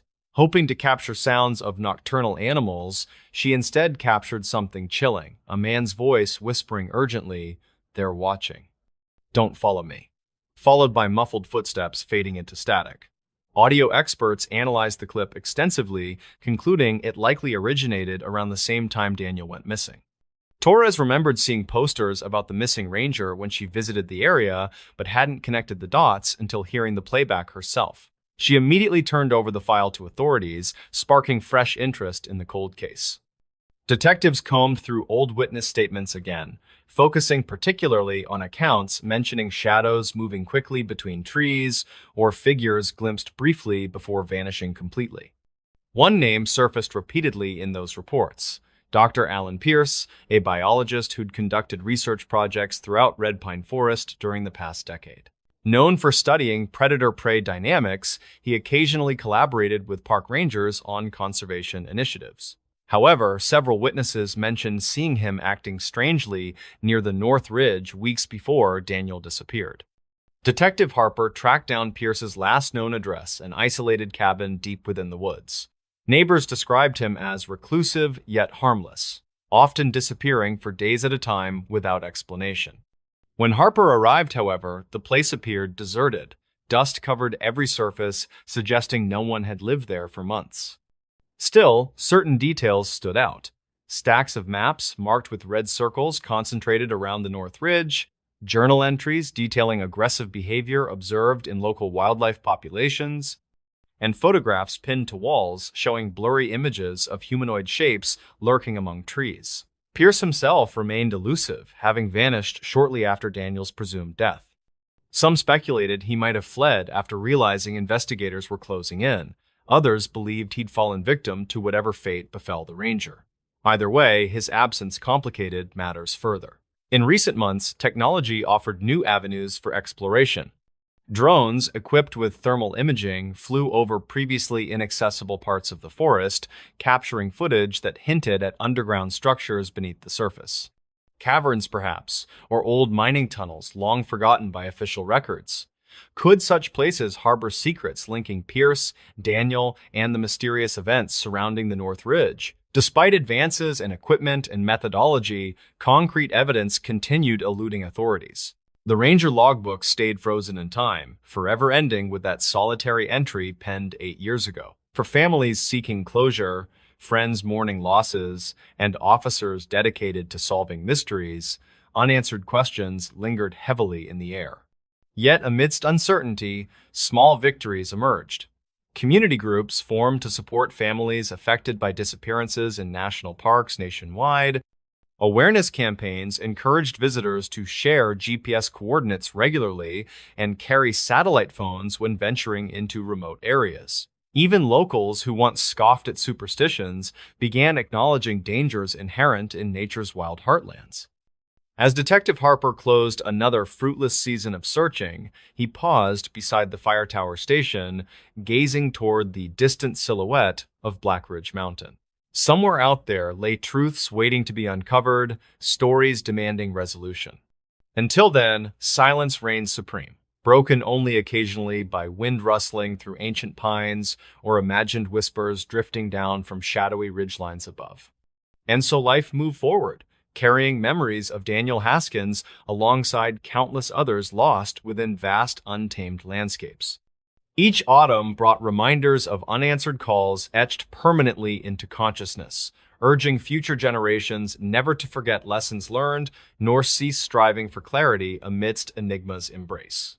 Years passed without resolution. Families of the missing continued seeking answers, holding on to hope despite mounting odds against finding loved ones alive. For Laura Meeks, the case remained open, a reminder of mysteries yet unsolved.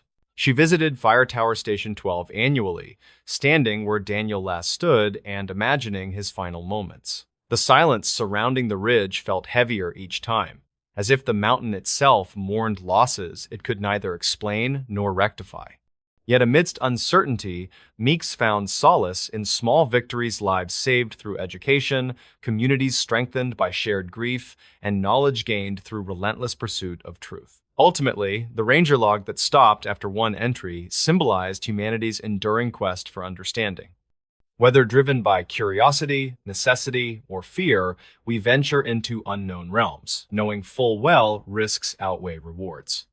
And though some journeys end abruptly, their legacies persist, urging future generations to tread cautiously while embracing wonder inherent in exploration.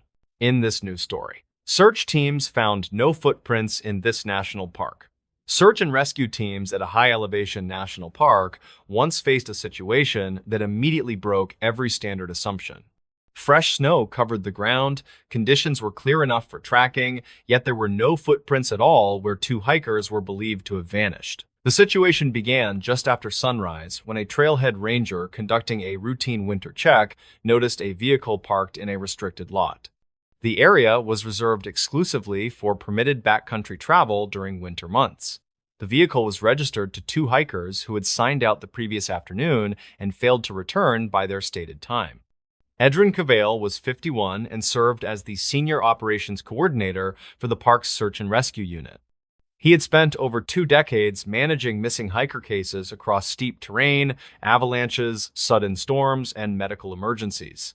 Very few situations surprised him anymore. This one did. Permit records showed the hikers planned a short overnight route along a ridgeline before descending into a sheltered basin. Both were listed as experienced winter travelers. They carried avalanche beacons, emergency shelters, and adequate cold weather gear. Nothing about the plan raised concern at the time. Weather reports from the night before showed steady snowfall totaling nearly 8 inches. Temperatures stayed well below freezing, and wind speeds remained low throughout the night. Under those conditions, tracks usually preserved cleanly until late morning. Edrin arrived at the trailhead with the first response team as daylight filtered through the trees. The parking area showed a single, clear set of tire tracks leading into the lot. No other vehicles had entered overnight. What stopped him immediately was the ground around the car. There were no footprints. Snow pressed evenly against the doors, wheel wells, and rear bumper. No tracks led toward the trail, no disturbed snow surrounded the vehicle at all. It looked as if the car had appeared there without anyone stepping out. Edrin ordered the team to halt and document the scene before moving any closer. Photographs confirmed what his eyes already told him. The snow surface extended smooth and unbroken from the parking area into the tree line. Even animal tracks were absent, which was unusual for that region. Standard procedure assumed hikers exited their vehicle and entered the trail shortly after arrival. Even cautious movement would leave impressions in 8 inches of fresh snow. Yet, there was nothing. The vehicle inspection raised further questions. Inside, food supplies were neatly packed, extra clothing was folded, 2 large winter packs sat untouched in the back seat. According to the permit checklist, those packs were required gear for the route. The ignition was empty. The keys were missing. Edrin noted that detail carefully. Missing keys suggested the hikers exited the vehicle. The lack of footprints suggested they did not. He contacted dispatch to verify the permit station interaction. Rangers who checked the hikers in the previous afternoon remembered them clearly. They were calm, alert, and familiar with winter conditions. They discussed weather forecasts and avalanche advisories briefly before leaving. A second response team arrived with tracking specialists and a canine unit trained for snow conditions. Dogs were deployed from downwind positions to avoid contamination. Both animals circled the vehicle briefly, then stopped. Neither established a trail. One handler quietly told Edrin that the dogs behaved as if the scent ended abruptly rather than fading. By mid-morning, Edrin expanded the perimeter. Teams moved outward in careful arcs, scanning tree wells, slopes, and drainage lines. They found nothing. Branches remained unbroken. Snow loads rested evenly on low limbs. No signs of passage appeared anywhere. Edrin requested aerial support. A helicopter sweep confirmed the same result from above. The snow surface surrounding the trailhead looked untouched in every direction. Fresh snow, which normally made searches easier, had erased the story entirely. By early afternoon, Edrin reviewed weather data again, looking for any sign of strong winds or drifting that could have smoothed tracks. The data showed nothing extreme. Conditions remained stable through the night. Edrin felt a quiet unease settle in. Every missing hiker case began with a last known point. This one did not even offer that. He marked the trailhead as an anomaly and prepared to escalate the operation, knowing that without footprints, the search had already lost its most critical advantage. Edrin expanded the operation early the next morning, bringing in additional rangers and a second canine team from a neighboring district. He ordered strict movement control, knowing that every new track risked destroying something subtle. Teams advanced in staggered lines, stopping often to reassess the snow surface ahead. Nothing appeared. The dogs behaved the same way as before. They circled briefly, checked the air, then disengaged. Handlers reported no clear scent pool, no directional pull, and no confusion caused by wind. The dogs simply had nothing to follow. Edrin shifted focus to the vehicle again. He inspected the undercarriage, the roof, and the surrounding snowbanks. A faint compression mark near the rear bumper caught his attention. It looked like downward pressure without any sliding or step pattern. Someone might have stood there briefly, distributing weight carefully. Still, there was no trail leading away. Edrin consulted a snow science specialist assigned to the park during winter months. Together, they examined the crystal structure near the vehicle. The top layer showed recent snowfall, light and powdery. Beneath it was a thin, hardened crust formed by earlier temperature fluctuations. Under rare conditions, that crust could briefly support weight without collapsing. If someone stepped out during that window, impressions might have been shallow enough to vanish quickly once new snow settled. The theory explained how tracks could disappear near the car. It did not explain why nothing appeared beyond that area. On the second day, teams moved downslope into natural travel corridors. Disoriented hikers often follow gravity. Rangers checked drainages, tree wells, and leeward sides of ridges where signs sometimes survive longer. Late that afternoon, a ranger radioed in a find nearly a mile downslope. A small fragment of reflective fabric lay frozen into slush along a narrow creek channel. The material matched emergency bivy sacks commonly carried by winter hikers. There were no tracks leading to it. The following morning, another ranger located a single glove lodged beneath ice farther along the same drainage. It was a winter glove rated for cold exposure. Again, no approach trail existed. Edrin plotted the locations on a map. Both items aligned with a natural funnel that would draw someone downslope during poor visibility. The spacing suggested movement rather than random loss. Edrin assembled a working hypothesis. The hikers likely exited the vehicle during a brief lull in snowfall, stepping onto hardened crust. They may have intended only to assess conditions or reposition the car. New snow then erased shallow impressions almost immediately. Disorientation could have followed quickly. Whiteout conditions compress space and erase reference points. Even experienced hikers can lose bearings within minutes. Instinct often drives movement downhill. As they moved, crust beneath their steps may have collapsed and resealed repeatedly, leaving no lasting trace. Fresh snowfall continued to erase what little evidence remained. Edrin briefed the team on the theory, careful to present it as possibility rather than certainty. Search patterns adjusted accordingly, pushing farther downslope and widening the radius. Days passed with no further discoveries. Pressure mounted to transition the operation to recovery status. Weather worsened. Resources thinned. Probability dropped sharply. Edrin delayed the decision as long as he could, knowing that without a trail, the search was already fighting time itself. By the fifth morning, weather forecasts turned against the operation. Another storm system approached, bringing higher winds and deeper accumulation. Helicopter support was grounded. Ground teams faced increasing avalanche risk. Edrin stood at the trailhead before sunrise, reviewing maps that now felt more symbolic than useful. The search radius had grown wide, yet the absence of a starting trail meant every direction carried equal uncertainty. Without footprints, time had erased sequence, and sequence was how searches survived. He made the call to shift from active rescue to recovery. The decision was procedural, but it weighed on him heavily. Recovery status did not mean giving up. It meant acknowledging that survivability windows had likely closed. Teams would continue searching, but with reduced urgency and fewer resources. Over the next several days, rangers focused on terrain traps. Deep tree wells, narrow ravines, and low-visibility corridors received attention. Probes were used where snow depth allowed, Dogs were redeployed after brief thaws in case scent emerged. Nothing changed. The snow remained smooth in some places and violently reshaped in others. Each storm rewrote the landscape again. Whatever story the ground once held was gone. A week later, Edrin compiled the official report. He chose his language carefully. The document stated that rare weather conditions likely erased initial evidence, preventing early tracking. Subsequent snowfall eliminated remaining signs before search teams could establish direction. Privately, Edrin added a supplemental training note. He wrote that fresh snow does not always reveal movement. Under specific conditions, it can hide it completely.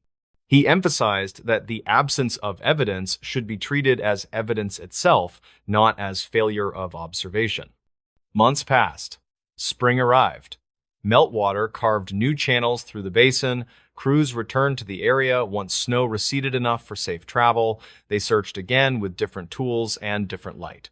No remains were found. No additional gear surfaced. The case remained officially unresolved. Years later, new rangers learned the story during winter briefings. It was not presented as mystery or legend, but as caution. The environment does not always leave clues. Sometimes it removes them with precision. The parking lot still opens each winter, vehicles still arrive and leave, snow still falls quietly overnight. But among those who know the case, that trailhead is remembered for one unsettling fact. 2 people stepped out into fresh snow, and the ground never showed where they went. A hiker who never explained what he experienced in Appalachia. Gideon Vance was a 42-year-old land surveyor who lived in the quiet outskirts of Boone in North Carolina. He spent his long days mapping the remote Appalachian wilderness trails and locating historical boundaries that had been reclaimed by forests. In the month of September in 2026, he was assigned to a section of woods called Grid 74. This specific area of the mountain was reportedly known for its heavy fog and its very confusing and strange magnetic anomalies.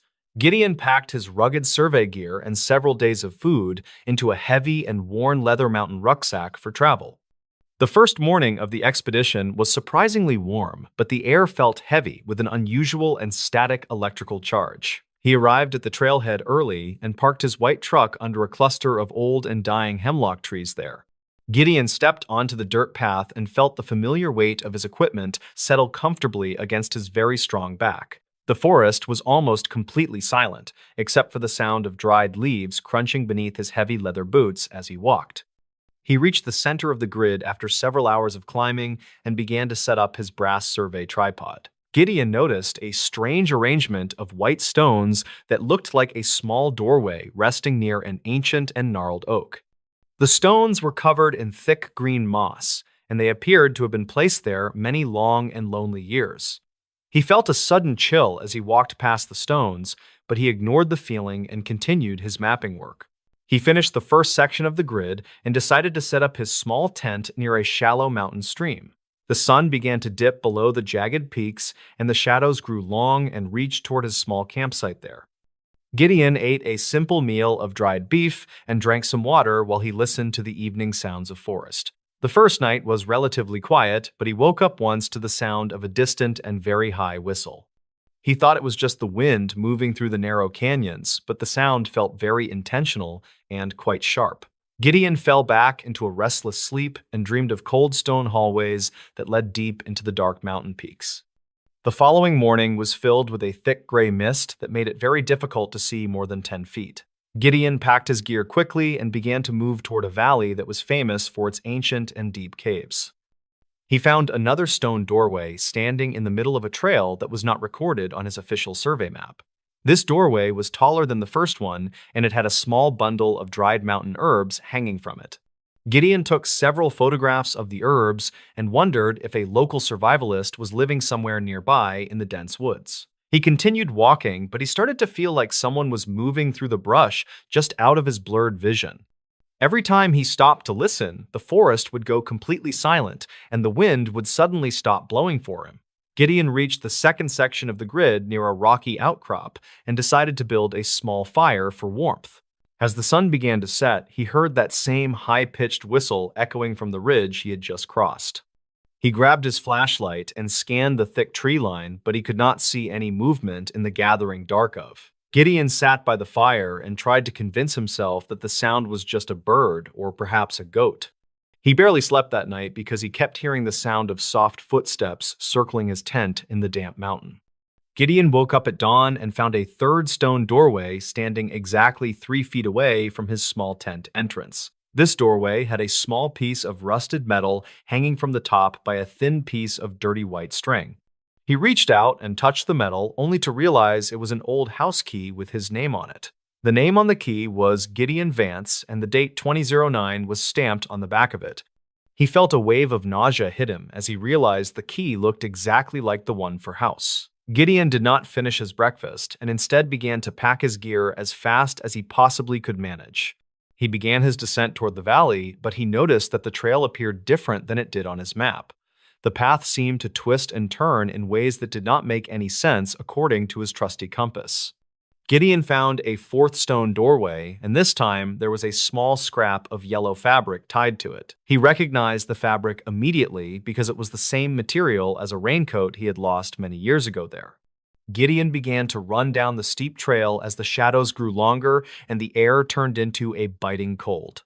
He kept looking over his shoulder, but the thick mist hid whatever was following him from his terrified and searching eyes. He finally reached his truck and drove home while he kept checking his rearview mirror for any signs of movement. Gideon arrived at his cabin and found his dog Cooper barking at the back door with a very aggressive tone. He walked inside and checked every single room to make sure that no one had entered while he was away. Gideon sat at his kitchen table and began to scroll through the photos he had taken during his long mountain hike. He zoomed in on the background of the third photo and saw a tall and thin figure standing very still. The figure was wearing a yellow raincoat that looked exactly like the one he had lost back in 2021. He felt a cold sweat break out on his forehead as he realized the figure had been following him home then. Gideon grabbed his laptop and began to search through online archives for any other surveyors who had worked in Grid 70. He discovered an old newspaper article from 1942 that described a missing surveyor named Elias Thorne in this area. The article stated that Elias had vanished without a trace while mapping the same remote section of the Appalachian Trail then.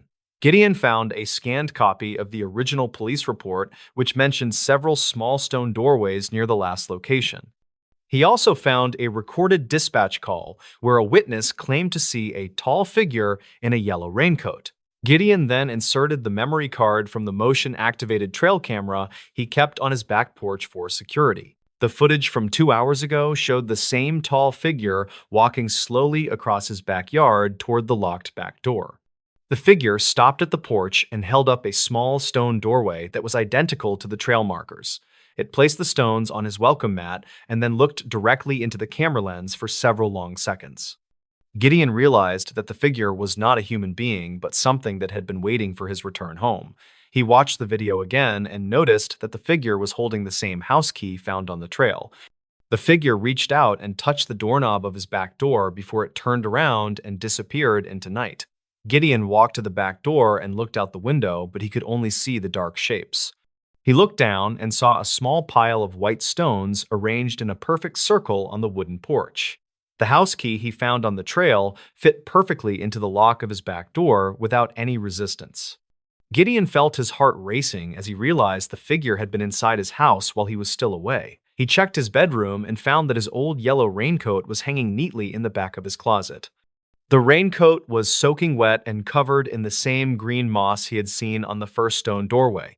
Gideon also found a small journal resting on his nightstand that he did not remember ever owning or writing in. The journal contained sketches of stone doorways and maps of the Appalachian Trail that were dated to 1984. Every page was filled with the same high-pitched whistle written in musical notes that he could not understand. He looked at the last page and saw his own name written in dark ink with today's date on. Gideon Vance realized that he had not just found a mystery, but he had invited something very old into his quote. He locked every door and sat in the dark while he waited for the sound of a high-pitched. He watched the closet door slowly begin to open as the clock struck 12 in the quiet and dark cabin. Gideon reached into his desk drawer and pulled out a small digital recorder he used for his daily survey notes. He decided to document everything he had found because he was not sure if he would see the next morning. He recorded the details of the stone doorways and the strange key that belonged to a man from the past. Gideon also described the feeling of being watched by the figure in the yellow raincoat that he once wore there. He mentioned the specific archive files from 1942 and the police reports that described the disappearance of Elias. The house felt very cold as he spoke into the microphone, and he could hear his dog Cooper whimpering softly. Gideon checked the trail camera footage one last time and noticed a second figure standing near the edge of woods. This new figure was shorter and was wearing clothes that looked like they belonged to a hiker from the past. He realized that Elias Thorne was not just a missing person, but he was now part of the Dark Mountain. The whistle sounded again, but this time it was coming from inside the walls of his own small and dark. Gideon stood up and grabbed a heavy iron fireplace poker to defend himself from whatever was hiding in the house. He walked toward the kitchen and saw that the small stone doorway on his mat had been moved inside then. The stones were now arranged in a circle around his favorite wooden chair where he usually sat to read books. Gideon felt the air pressure in the room change as if a large and heavy door had been opened nearby. He looked at the window and saw his own reflection staring back at him with eyes that were completely black. The reflection did not move when Gideon moved, and it began to whistle the same high-pitched and haunting tune. He dropped the iron poker and fell to his knees as the sound filled every corner of his tired mind. He understood now that the stone doorways were not markers for the trail, but invitations for the very ancient things. Gideon Vance was no longer alone in his cabin, and he knew that his story would end in the dark. The digital recorder continued to run as the sound of footsteps approached the bedroom where he was currently sitting alone. The last thing recorded on the device was the sound of a heavy door closing and a soft and low. Investigators would later find the cabin completely empty, with no signs of a struggle or any forced entry at all. They found the yellow raincoat and the small pile of white stones resting on the kitchen table in a circle. The house key for the back door was found resting inside the pocket of the wet and very mossy coat. Gideon Vance was never seen again in the town of Boone or anywhere along the long Appalachian Trail path there. His white truck remained at the trailhead for several weeks until the local police finally towed it away for good. The case remains open in the files of the county sheriff, but no new evidence has ever been found. Some stories in the mountains never truly end because the woods have a very long memory for the lost souls. Reported sightings of a tall figure in a yellow raincoat continue to haunt the area around Grid 74 today. Local hikers avoid the remote section of the trail and speak of the high-pitched whistle that echoes in fog. Witness statements from 2009 describe a similar event that occurred to a man who lived in the same. Archived calls from dispatch logs show that several people have reported finding small white stone doorways in the deep woods. Police reportedly found a series of survey maps in Gideon's truck that showed locations of doorways that do not exist. Final footage from his digital camera showed a thick mist entering the cabin through the gaps in the wooden floorboards. The mist appeared to take the shape of a doorway before the camera cut to black and stopped recording then. Records from the State Geological Survey show that no such grid called 74 was ever officially commissioned for mapping. Gideon Vance had been working on a project that did not exist according to the records in the state capitol. His family reportedly received a letter in the mail 2 weeks after he vanished that contained an old brass key. The key was weathered and covered in green moss, but it fit the lock of his childhood home in Asheville. Some say that Gideon is still out there mapping a mountain that exists only in the spaces between the trees. In this news story, they entered the park separately, none came back. 3 people walked into Red Ridge State Park on a chilly Saturday morning in early November 2021. Each had their own reason for being there, none of them came back out. The park was a sprawling expanse of dense woods and winding trails about 30 miles outside the city. It wasn't particularly famous or scenic, but it was quiet, a place where people could disappear for a few hours without anyone noticing. That Saturday, the weather was overcast with a biting wind that kept most visitors away. Only a handful of cars sat in the nearly empty lot when the first of the 3 arrived just after sunrise. Lila Marquez was 34 and worked as a freelance graphic designer. She often spent weekends hiking to clear her mind and snap photos for her growing Instagram account. That morning, she carried her camera bag and wore sturdy boots, ready to capture the muted colors of late autumn. Her last post before heading out showed a steaming cup of coffee with the caption, "Time to chase some views." No one knew exactly which trail she planned to take. Around 45 minutes later, a silver sedan pulled into the lot. Out stepped Calvin Rourke, a retired high school teacher in his late 60s. He moved slower these days, favoring a cane, but he still loved birdwatching. His binoculars hung around his neck, and he carried a small notebook to jot down sightings. According to his wife, he mentioned wanting to spot a red-shouldered hawk, a bird he'd been trying to photograph for months. The third person didn't arrive until nearly 10 a.m. A young man named Ethan Cole, 22, had driven straight from his night shift at a gas station. He was lanky, with dark hair that always looked messy, and he rarely spoke unless spoken to. Friends said he liked coming to the park to think, though no one really knew what he thought about. That day, he brought nothing but a hoodie and a pack of cigarettes. Park rangers found their cars still parked neatly in the lot 2 days later. By then, concerned family members had called the authorities. The search began immediately, but something felt off from the start. There were no obvious signs of trouble, no broken windows, no dropped belongings, no indications of struggle near any of the vehicles, just an eerie absence. Detective Nora Hale led the investigation. She was in her mid-40s, sharp-eyed, with a reputation for solving cases others gave up on. When she arrived at the scene, she noticed something strange right away. All 3 cars were locked, and none of them contained anything unusual. No wallets, no phones, no maps. It was as if the owners had deliberately left everything behind. The trail cameras told part of the story. Grainy footage showed Lila entering the main path toward the South Ridge, her camera bag slung over one shoulder. About 20 minutes later, Calvin appeared on a different camera, heading north toward the meadow where hawks were often spotted. Ethan showed up last, walking briskly along the eastern edge of the park. Their paths never crossed in the recorded footage. Search teams combed the area for days, but the forest swallowed them whole. Rangers reported feeling uneasy as they ventured deeper, describing an unnatural silence blanketing the woods. No birds chirped, no squirrels scurried, not even the rustle of leaves broke the stillness. One volunteer claimed he heard distant voices calling faintly through the trees, though no one else could confirm it. Then came the discovery that changed everything. A maintenance worker stumbled upon a pile of discarded items hidden under brush near the northern boundary of the park.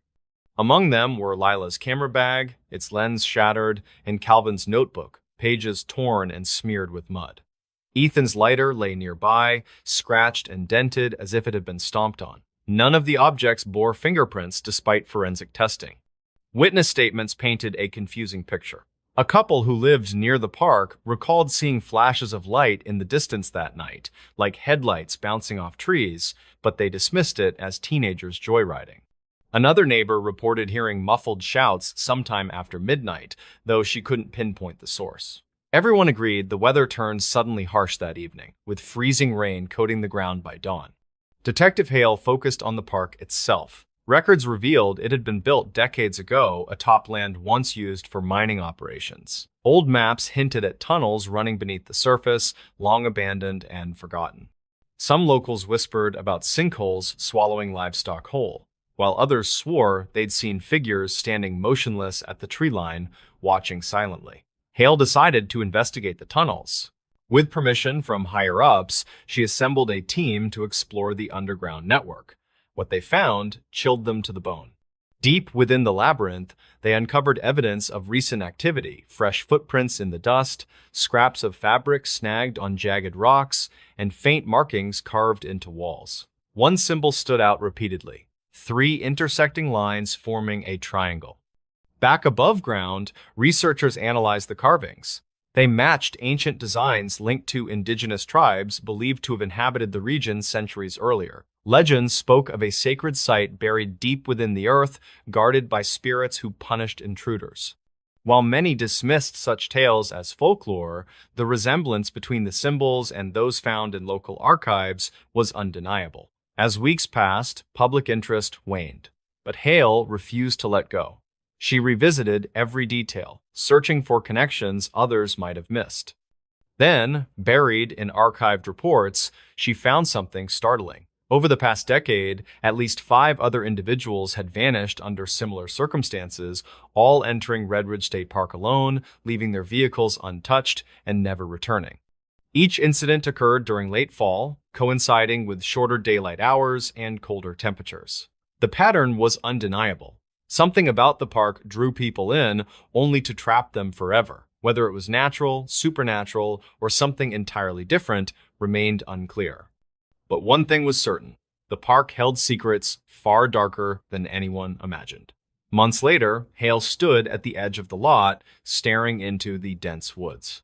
She'd done all she could, but the answers eluded her. Families grieved without closure, their questions unanswered. Yet life went on, as it always did. The park reopened eventually, though fewer people visited now. Those who dared to enter spoke of an oppressive weight settling over them, urging them to turn back. In the end, the mystery of Red Ridge State Park stayed unsolved, a haunting reminder of how little we truly understand about the world around us. Somewhere deep within its shadows, 3 souls rested, their stories unfinished, their voices silent. And so, the park waited, patient and unyielding, for the next visitor bold enough to step inside. Detective Nora Hale returned to her office after the case went cold. She spent hours reviewing notes, staring at photographs of the discarded items, and replaying interviews in her head. Something nagged at her, a detail she couldn't quite place. It wasn't until she revisited the grainy footage from the trail cameras that she noticed it. In the background of Lila's video, just as she disappeared around a bend, there was a flicker, a shadow moving unnaturally fast across the frame. Hale requested enhanced analysis of the footage. Technicians isolated the movement and slowed it down. What they found was baffling. The shape was humanoid, but too tall and thin to be human. Its limbs bent at odd angles, and it seemed to glide rather than walk. Skeptics argued it could be a trick of the light or a digital artifact, but Hale wasn't convinced. She reached out to a geologist to better understand the park's underground structure. Dr. Miriam Klein, a specialist in karst topography, explained how the limestone beneath the park could create vast caverns and unstable ground. Sinkholes were common in such areas, she said, but so were pockets of toxic gases that could disorient or incapacitate anyone who wandered too far off trail. This new information prompted Hale to revisit the tunnels. On her second descent, she brought specialized equipment to detect gas levels and seismic activity. As they moved deeper, the air grew heavier, almost suffocating. Sensors began picking up elevated levels of carbon dioxide and methane. The team pressed on cautiously, guided by faint sounds echoing through the passages. They reached a chamber unlike any they'd seen before. The walls were covered in intricate carvings, far more detailed than the ones found earlier. At the center stood a stone pedestal, cracked and weathered, with the same triangular symbol etched into its surface. Scattered around it were bones, brittle and ancient, mixed with fragments of clothing and personal effects. Some items appeared decades old, while others looked disturbingly recent. Hale ordered the site sealed off immediately.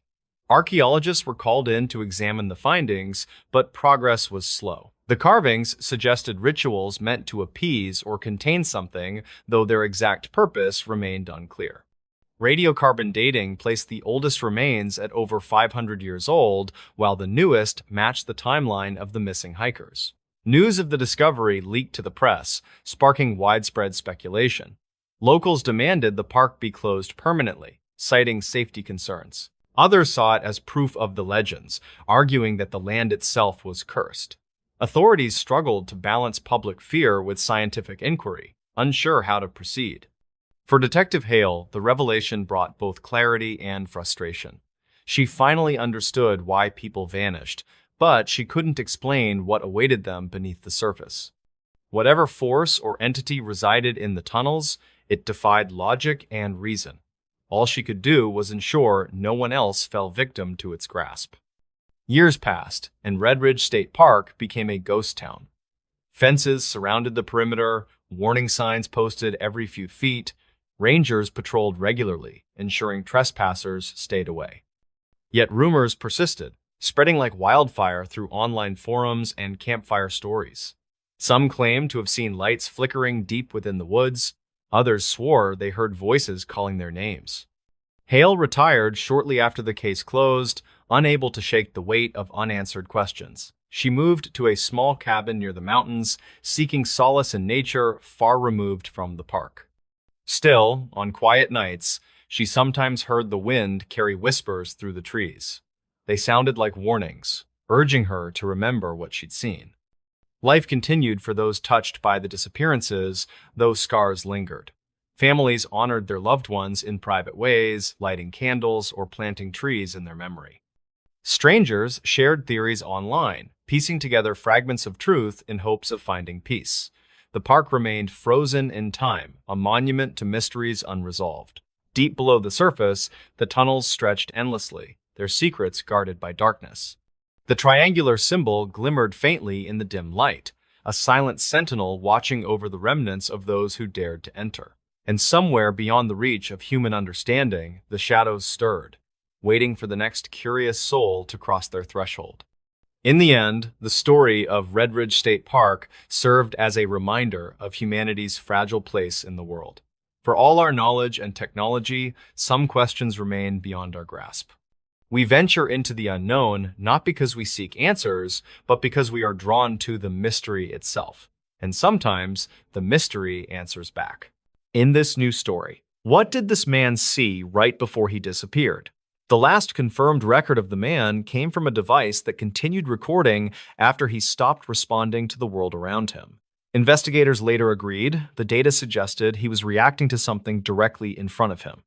Calder Rowan was 39 years old and worked as a regional utility surveyor for a private contracting firm. His job required long hours outdoors, often alone, inspecting access routes, drainage lines, and remote easements.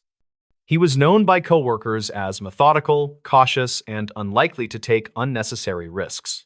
On the morning he disappeared, Calder was assigned to verify markers near a lightly trafficked public trail. The area bordered protected woodland, but remained open to hikers and maintenance workers. His task was routine and expected to take no more than half a day. Calder arrived just after sunrise and parked his truck at a gravel turnout beside the trail entrance. A security camera from a nearby access gate later showed him locking the vehicle and checking his equipment. He carried a phone, a handheld GPS unit, and a compact field camera used for documentation. He entered the trail shortly before 8:30, following a clearly marked route through mixed hardwood forest. The weather was stable, cool, and dry, with no conditions that would affect visibility or footing. Nothing about the morning suggested danger or urgency. At 9:14, Calder logged his first waypoint and uploaded a confirmation photo. It showed a numbered marker fixed to a post exactly where records said it should be. His posture appeared relaxed, and there were no signs of distraction or stress. Over the next hour, Calder continued moving steadily along the route. His phone data showed consistent pacing and regular pauses where markers were inspected. Each stop matched known locations on the survey map. At 10:32, the data pattern changed. Calder slowed near a shallow bend where the trail narrowed briefly between dense brush. The GPS showed him step slightly off the path, then stop. For several minutes, his device recorded no forward movement. There was no indication he fell or stumbled. The pause appeared intentional, as if he was observing something nearby. At 10:39, the field camera activated. It captured a single image before shutting down. The image was later recovered from internal memory. It showed the forest ahead, but not as it appeared from the trail. The trees were arranged in a straight, unnatural line. The ground between them looked bare and level, unlike the uneven forest floor around it. Less than a minute later, Calder's phone microphone activated. The recording began with quiet ambient noise. Then his breathing changed. He did not shout or call for help. In a low, uncertain voice, he asked a single question. "What is that?" The recording ended abruptly. Calder did not make another call, send another message, or log another waypoint. When he failed to check in by midday, his supervisor attempted contact. By late afternoon, authorities were notified and a search was initiated. Calder's truck remained parked where he left it, untouched. Search teams entered the trail before sunset. They followed Calder's recorded route without difficulty. Everything matched the data until they reached the narrow bend where he had stopped. There, they found his footprints leaving the trail. The prints were measured, evenly spaced, and showed no sign of haste. They led forward several yards, then slowed. The footprints ended at the edge of a small open space. There were no marks beyond that point. No return tracks, no disturbance, and no indication Calder had turned back. Searchers stood at the boundary, scanning the trees ahead. From where they stood, there was nothing unusual to see. Yet according to every record left behind, Calder had stopped because he was looking directly at something that made him ask a question he never finished answering. By the following morning, the search expanded beyond the initial trail segment and into the surrounding woodland. Teams expected to find signs of continued movement, but the ground offered no direction past the open space. The clearing measured just under 15 feet across and sat slightly lower than the trail. Leaf litter covered most of the soil, undisturbed except where Calder's footprints ended. There were no drag marks, broken branches, or compressed vegetation beyond that point. Investigators documented the area carefully and flagged the perimeter for reference. From every angle, the space appeared ordinary, with no structures, depressions, or hazards. Nothing explained why Calder would stop there, let alone disappear. Attention shifted to the recovered image from Calder's field camera. When compared to photographs taken from the same position later, the differences were obvious. The straight line of trees shown in Calder's image did not exist in reality. In the present forest, trunks were irregularly spaced and interrupted by undergrowth. In Calder's image, the trees formed a near-perfect row with clear ground between them. Forestry records showed no planting activity, logging operation, or land management history matching that pattern. Audio analysts reviewed the brief recording from Calder's phone. Background sounds were consistent with the environment, but his breathing pattern changed abruptly near the end. There was no panic, only hesitation, followed by silence. Tracking dogs arrived later that afternoon. They followed Calder's scent from the trailhead without difficulty. At the clearing, the dogs slowed, circled, and refused to cross the boundary where the footprints ended. Handlers described the behavior as disorientation rather than fear. The dogs repeatedly returned to the same edge, sniffed the air, then backed away. No amount of encouragement changed their response. Aerial support was brought in before dusk. Drones passed overhead using visual and thermal imaging. No heat signatures appeared, and the canopy showed no breaks or signs of concealment. Investigators reviewed carrier location data from Calder's phone. For several minutes before transmission stopped, the coordinates shifted slightly with each update. The movement did not correspond to physical travel, but to gradual positional drift. Technicians attempted to overlay the data on modern topographic maps. The final points failed to resolve to any registered terrain. The system returned blank space, as if the location could not be defined. Search leaders considered equipment malfunction, but testing ruled it out. Other devices in the same area reported stable coordinates. Only Calder's data showed progressive displacement. After 3 days, the active search yielded nothing further. No gear, no personal items, and no evidence of injury or departure. Everything indicated Calder had walked forward, stopped, and then ceased to exist within the mapped environment. Privately, several investigators admitted the case defied routine explanation. Calder had not run, fallen, or been taken. He appeared to have reacted calmly to something he could see, then vanished where the forest showed nothing at all. After 10 days, the official search effort was scaled back and eventually suspended. Calder Rowan was never found, and no physical evidence explained where he went after leaving the trail. The case remained open, though it received little public attention beyond a brief local notice. Internally, several departments continued reviewing the digital evidence. The unanswered questions centered on what Calder reacted to in those final moments. Weeks later, a geospatial analyst was asked to examine the location data more closely. He compared Calder's final coordinates against historical survey grids and legacy mapping systems. One inconsistency appeared when older reference frames were overlaid. An archived boundary map from decades earlier showed a narrow corridor that no longer existed. It was marked without description, classification, or ownership. That corridor intersected the precise location where Calder's coordinates stopped resolving. Further review revealed the corridor was removed during a regional remapping update. No explanation accompanied the deletion, and no replacement designation followed. The area was absorbed into surrounding land without documentation. The analyst noted the older grid used a different positional reference. When translated imperfectly into modern systems, it produced slight spatial offsets. Those offsets closely matched the drift recorded in Calder's phone data. Investigators returned to the site with updated equipment. Nothing appeared out of place, and the clearing looked no different from surrounding forest. Measurements showed no anomalies in elevation, magnetics, or soil composition. Calder's devices were eventually returned to storage. His phone powered on but showed no additional data beyond what had already been recovered. Attempts to extract deeper system logs caused the device to freeze repeatedly. Technicians advised against further testing. Shortly afterward, the phone failed permanently and was sealed with the case file. No explanation was documented for the failure. The official report concluded Calder likely suffered a fatal incident that could not be recovered. Privately, several investigators disagreed with that assessment. There was no mechanism that explained how he left no trace beyond the clearing. The trail remains open today. People pass through the same bend without noticing anything unusual. From their perspective, the forest looks ordinary and continuous. Whatever Calder saw did not leave a visible mark. If something existed there, it did not persist in mapped space. Only a brief sequence of data suggests he stepped forward into something no longer recognized by the landscape.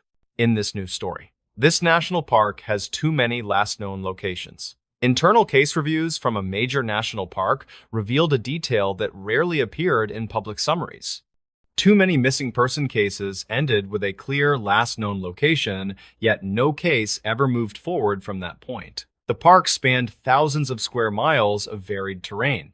Dense forests filled lower elevations, while open ridges and rocky basins dominated higher ground. Visitors disappeared there every year, which alone was not unusual. What concerned veteran staff was how often searches stopped at a specific moment rather than a specific place.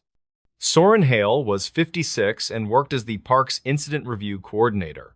His role began after active searches ended. He analyzed outcomes, timelines, and response efficiency.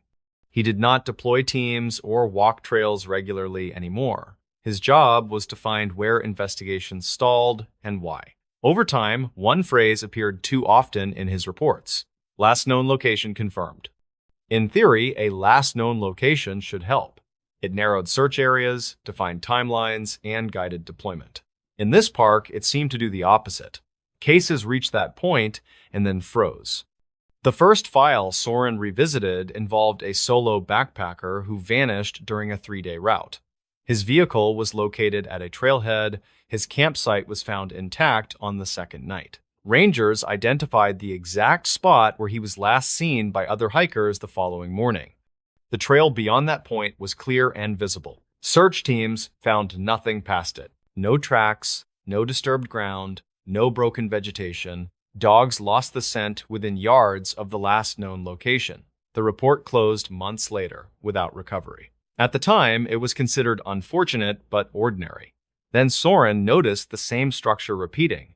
Another hiker disappeared on a popular ridge trail. Multiple witnesses confirmed seeing her near a rest point late in the morning. Rangers reached the spot within hours. They marked it precisely with GPS. Beyond that marker, nothing. No evidence suggested she left the trail. No signs of injury appeared nearby. Weather was stable. Visibility was good. The search ended weeks later without answers.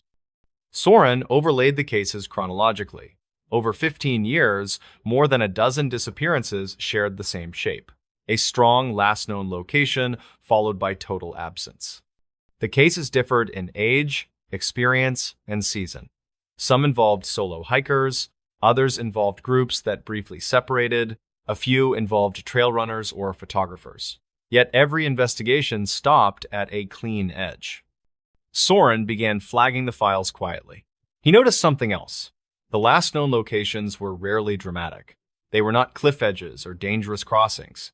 They were ordinary places, flat trail sections. gentle bends, open viewpoints. Witnesses often described the missing person as calm moments earlier. One report quoted a companion saying the hiker stepped ahead to take photos. Another said the missing runner rounded a corner just seconds before vanishing from sight. In several cases, witnesses mentioned a sudden, quiet-like ambient sound dropped briefly. Soren requested original ranger notes and canine logs for deeper review. The language used by handlers stood out. Trail ends cleanly. No drift, no widening search. That phrasing appeared again and again. In one case, a handler wrote that the dog behaved as if the person stopped existing at the marked point. The comment was removed from the final report. Soren brought his concerns to a regional review meeting once. He framed it carefully, focusing on procedure rather than implication. Why were so many cases ending with confirmed last known locations that led nowhere? The response was measured. Last known locations were common in missing person cases. It meant witnesses existed, it meant timelines were reliable, there was nothing inherently suspicious. Soren accepted the explanation outwardly. Privately, he kept reviewing. He plotted every last known location on a map. Clusters emerged, but not tightly enough to justify action. The commonality was not geography. It was finality. Each location marked a point where movement stopped without explanation. Not slowed, not redirected, stopped. Soren realized the problem was not that the park had too many missing people. It had too many endings. And every ending looked the same. Soren pushed deeper into the files after that realization, focusing less on who went missing and more on what happened immediately afterward. He reconstructed timelines minute by minute, comparing response speed, weather changes, and witness proximity. The outcome was always the same. The search reached the last known location quickly, then stalled. In several cases, teams arrived within 2 hours. In others, they arrived within minutes. Speed did not matter. Once the last known location was established, progress stopped cold. Soren reviewed witness statements again, this time paying attention to what people noticed rather than what they did. Certain phrases appeared repeatedly across unrelated cases. It went quiet. Sound felt flat. I thought they were just ahead of me. I only looked away for a second. None of those statements sounded like panic. They sounded like confusion. He requested access to unedited radio traffic from several searches. In early transmissions, field teams sounded confident. Once they reached the last known location, the tone shifted. Voices slowed. Questions repeated. Silence between transmissions grew longer. No one said it out loud, but the same thing happened every time. Teams did not know where to go next. Canine reports reinforced that problem. Dogs tracked cleanly to the last known location, then stopped. Handlers used the same language again and again. Scent terminates. No lateral movement. No indication of departure. In one internal note that never reached a final report, a handler wrote that the dog behaved as if the trail had been lifted straight up. That line was removed during editing. Soren met privately with a senior search manager who had worked in the park for decades. The man listened carefully, then gave a cautious answer. He said last known locations created false confidence. Everyone assumed the person must have moved somewhere nearby. When nothing appeared, the assumption broke, and so did momentum. Soren asked if the manager had noticed how often that happened in this park. The man paused longer than expected, then said some places did that more than others. He did not elaborate. Soren next examined terrain features surrounding the last known locations. He expected to find common hazards, but there were none. No cliffs, no fast water, no dense brush. The locations were deliberately ordinary. That was what made them effective stopping points. He consulted a behavioral specialist who worked with outdoor incident response teams. The specialist reviewed summaries without location data. Her conclusion surprised him. She said the disappearances occurred at points where human attention naturally relaxed. Flat ground, clear trail, no perceived threat. People lowered their guard there. Groups spread out, individuals stepped ahead briefly, visual contact broke for seconds rather than minutes. Soren realized something important. The park did not have too many last known locations because people vanished often. It had too many because the environment produced clean breaks in awareness. Once awareness broke, evidence vanished with it.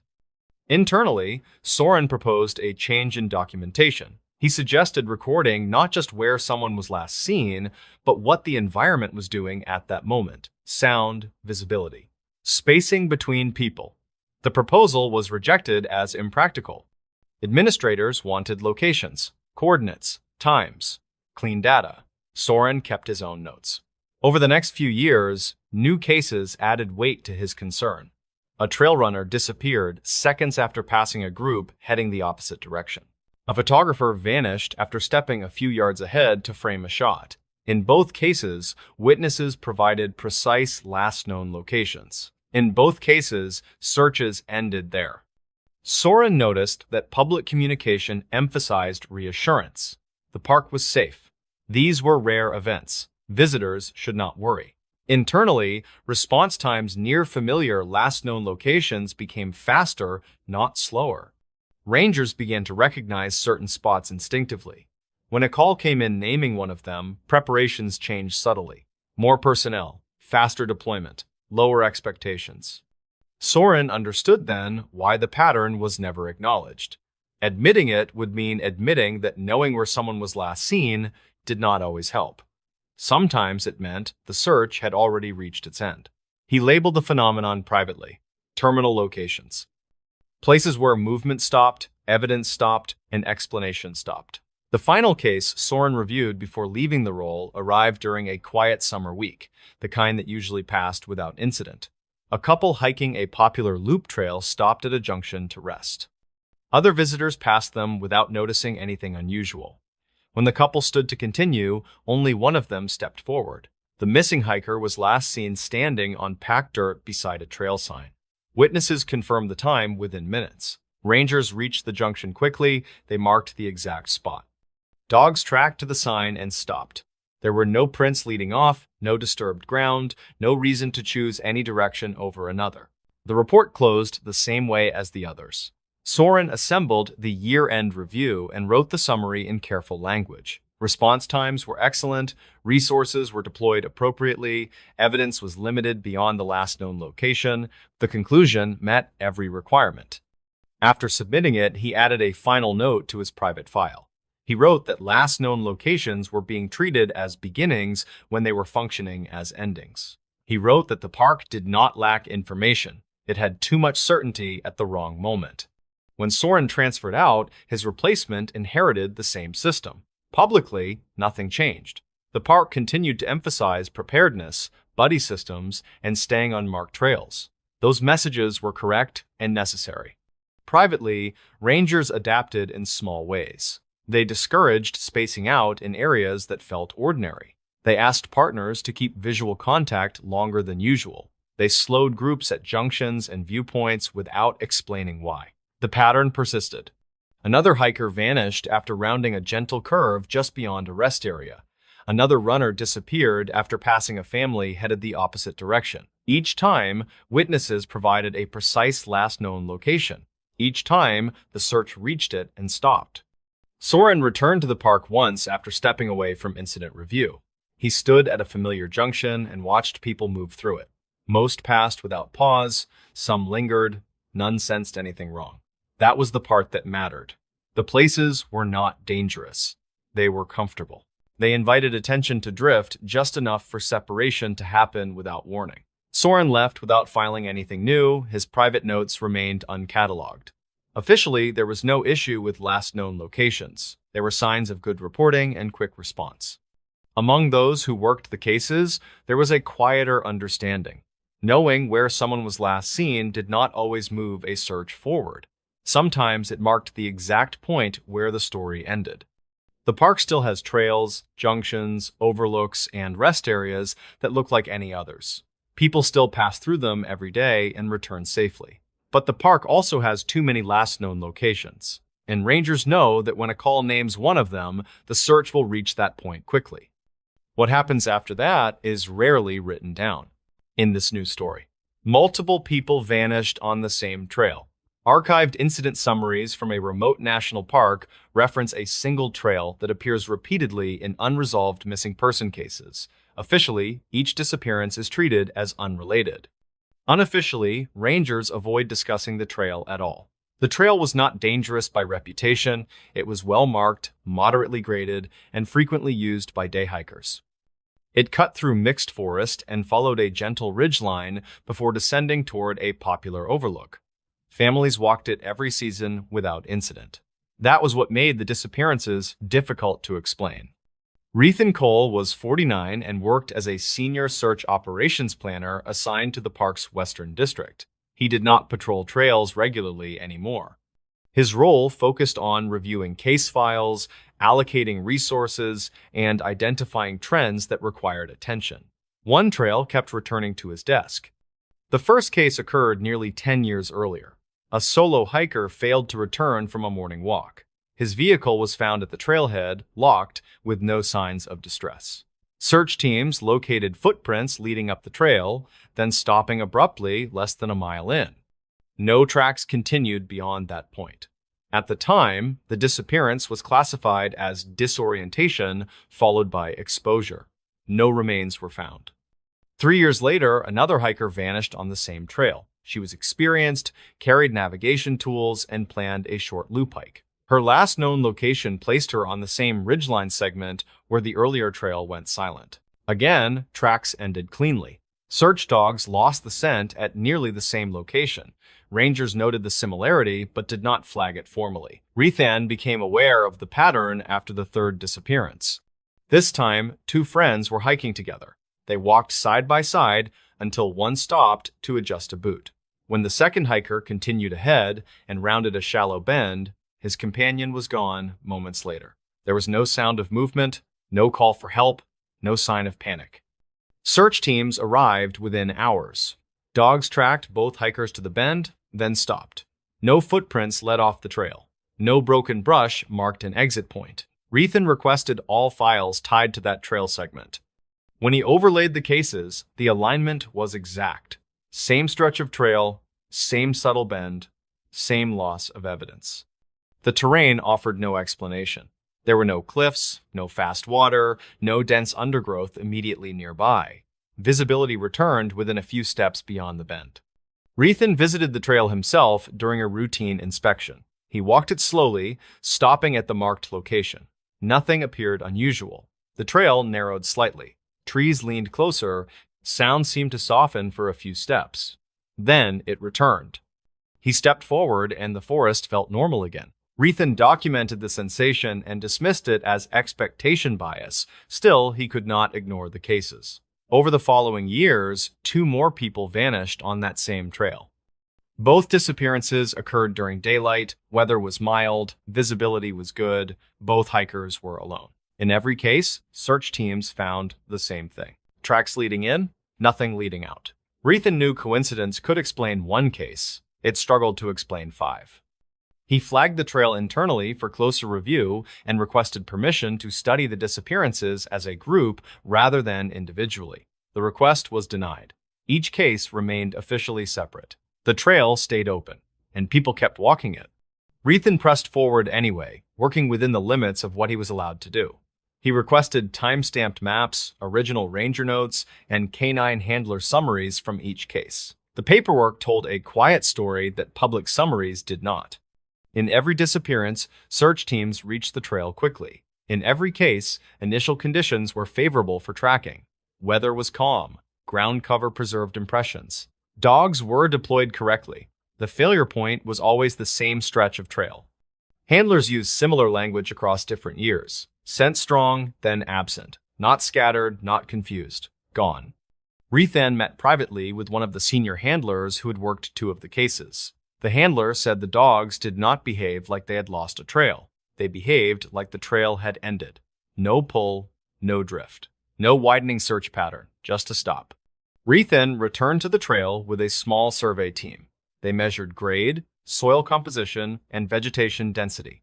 Nothing stood out. The bend was shallow, the slope was gentle. There was no obvious place to fall or hide. They recorded ambient sound levels at several points along the trail. Readings showed a brief drop near the bend, subtle but repeatable. Wind stalled there, then resumed a few steps later.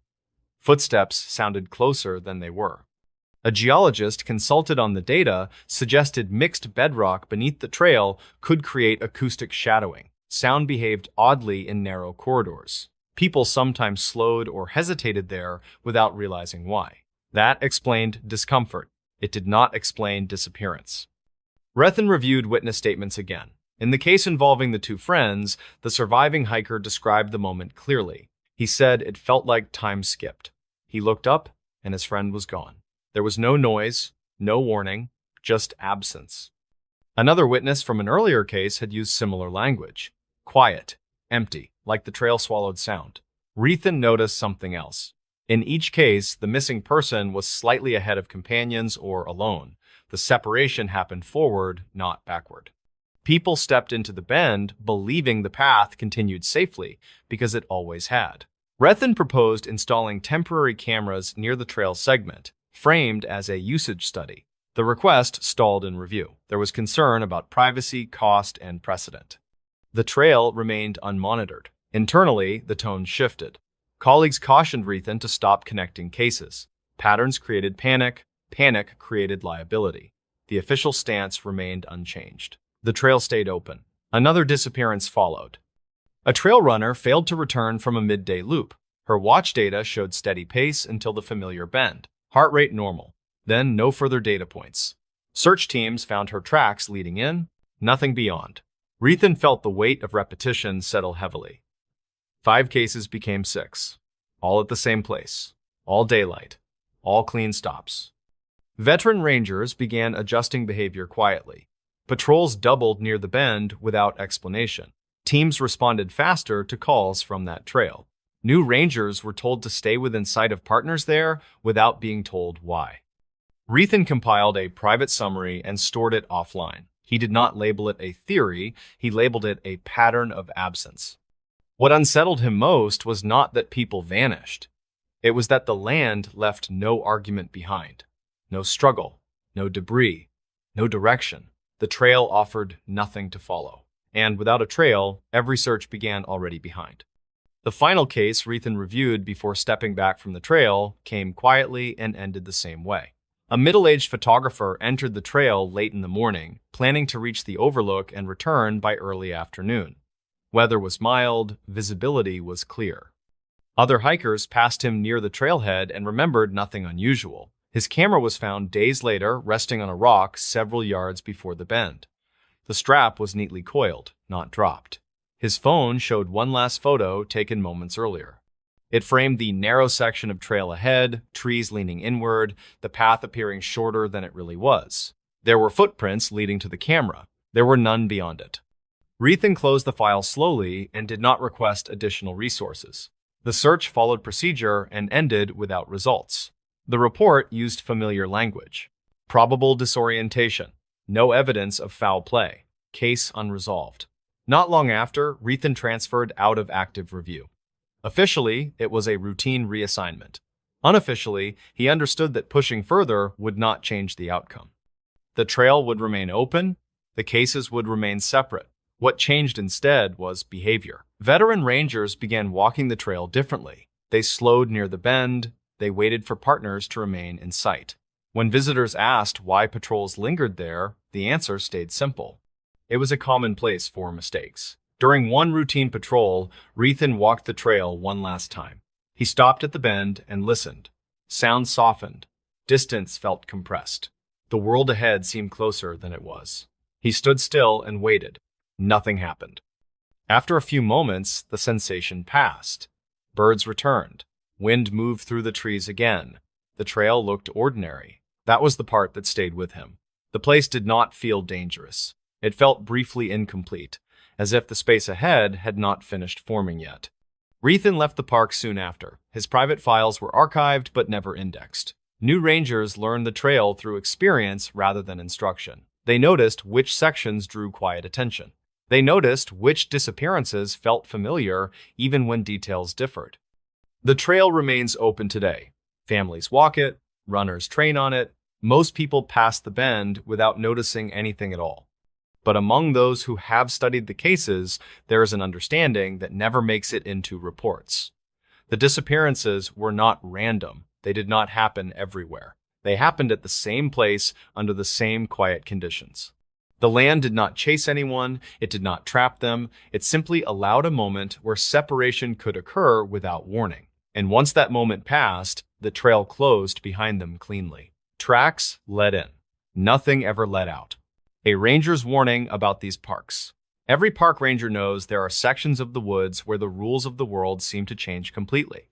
These men and women often see things that they cannot explain to the general public without sounding quite insane today.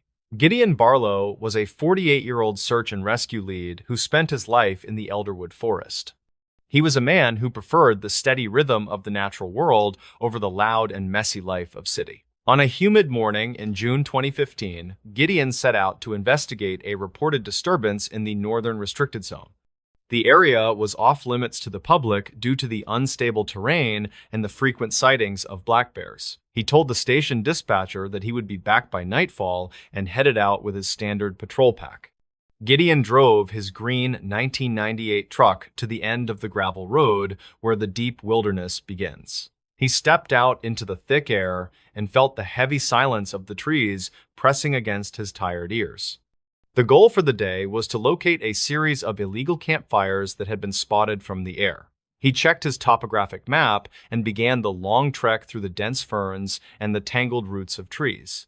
The sun was high in the sky, but the thick canopy blocked out most of the warmth and the light. Gideon reached the first designated coordinates and noted the absence of any human activity in his small official field book. Everything began to change when Gideon reached a small clearing that was not marked on any of the recent survey maps. He noticed a bright blue backpack sitting on a large flat stone in the center of the quiet and still woods. He approached the bag and realized it looked as if someone had just placed it there a few moments ago today. The fabric was clean and the zippers were shiny despite the heavy rain that had fallen over the last week. Gideon opened the main compartment and found a set of keys and a wallet belonging to a man named Silas. He looked at the driver license and felt his heart skip a beat when he saw the date of birth listed. The license had expired in 1993, which was the same year that a young hiker had vanished there. Gideon remembered the case because it was the first search he had ever participated in as a young junior ranger. The gear inside the bag was perfectly preserved, as if the last 20 years had simply never happened for the items. He felt a sharp metallic clicking sound coming from the thick brush directly behind the large and flat stone today. He called out to see if anyone was hiding in the shadows, but only the cold wind answered his loud voice. Gideon decided to bring the backpack back to the ranger station to document the strange find with his fellow officers. He walked quickly through the darkening woods and felt a strange sensation of being followed by something very large and quiet.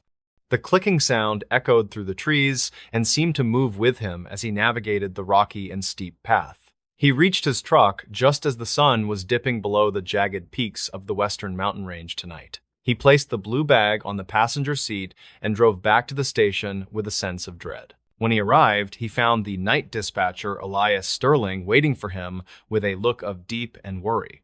Elias was a 62-year-old veteran who had seen many strange things during his long tenure in the park.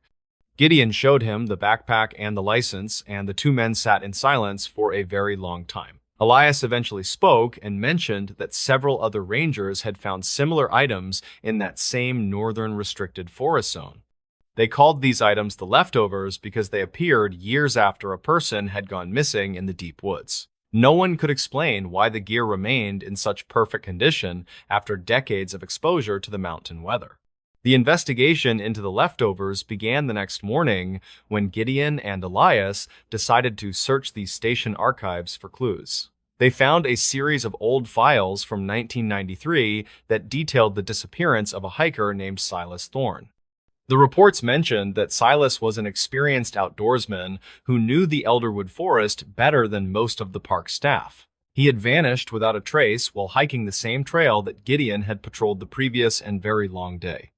Witness statements from that time mentioned a strange humming sound that could be heard near the northern edge of the woods. One hiker claimed he saw a man walking into a wall of fog that did not move with the wind today. Archived dispatch logs show that the search for Silas was the most extensive in the history of the Park Service. However, the teams never found a single footprint or a piece of clothing during the entire 3-week search effort. Elias noted that the clicking sound Gideon heard was also reported by searchers back in 1993 during the night. They had dismissed it as a mechanical failure of their radios, or perhaps the sound of local insects in the trees.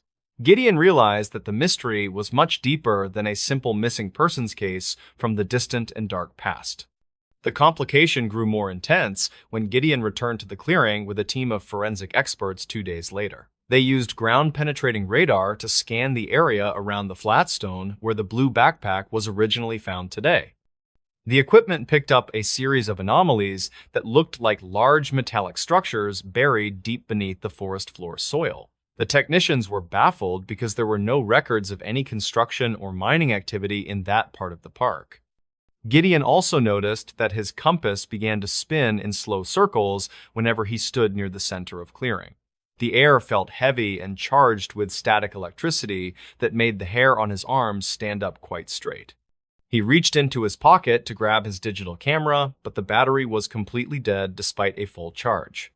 The metallic clicking sound returned, and this time it was coming from beneath the very ground they were standing on. One of the experts found a small metal plate hidden under the moss that had a series of strange symbols. They were not in any language that the team could identify and seemed to be etched with incredible precision.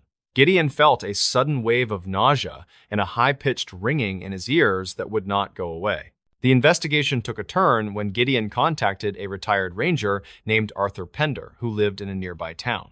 Arthur had been the lead investigator on the Silas Thorne case and had kept his own private notes for years. He told Gideon that the park was built over a series of natural magnetic vents that could distort time and space. Arthur believed that the northern restricted zone was a place where these vents were particularly strong and very active today. He claimed that people did not get lost but were actually pulled into a state of suspended animation by the energy. This would explain why the backpack looked brand new even though it had been missing for over 20 years in woods. The leftovers were items that the mountain eventually spit back out once the energy levels had reached a certain point. Arthur warned Gideon to stay away from the clearing because the cycle was beginning to repeat itself in the woods. He mentioned that the clicking sound was the sound of the vents opening and closing like a heavy stone door. Gideon realized that Silas might still be out there in a place where time did not move at all today. He decided to make one final trip to the clearing to see if he could find any more solid evidence. The twist occurred when Gideon arrived at the clearing and found the blue backpack sitting on the flat stone again. He was certain that he had taken it back to the station and locked it in the evidence locker cabinet. He opened the bag and found a new item that was not there during his first inspection of the gear. It was a Polaroid photo of himself standing in the clearing, taken from the perspective of the thick and brush. The photo looked old and faded, but it clearly showed Gideon holding his radio and looking toward the dark trees. He realized that someone or something had been watching him and had already taken his image from the future world. The metallic clicking grew deafening, and the ground began to vibrate with a low and steady and very deep hum. Gideon saw a man standing at the edge of the clearing who was wearing the same clothes as Silas Thorne. The man did not move or speak, but he held out a hand as if he were asking for help. Gideon felt a powerful pull toward the man and the shadows that seemed to be growing around his tired body.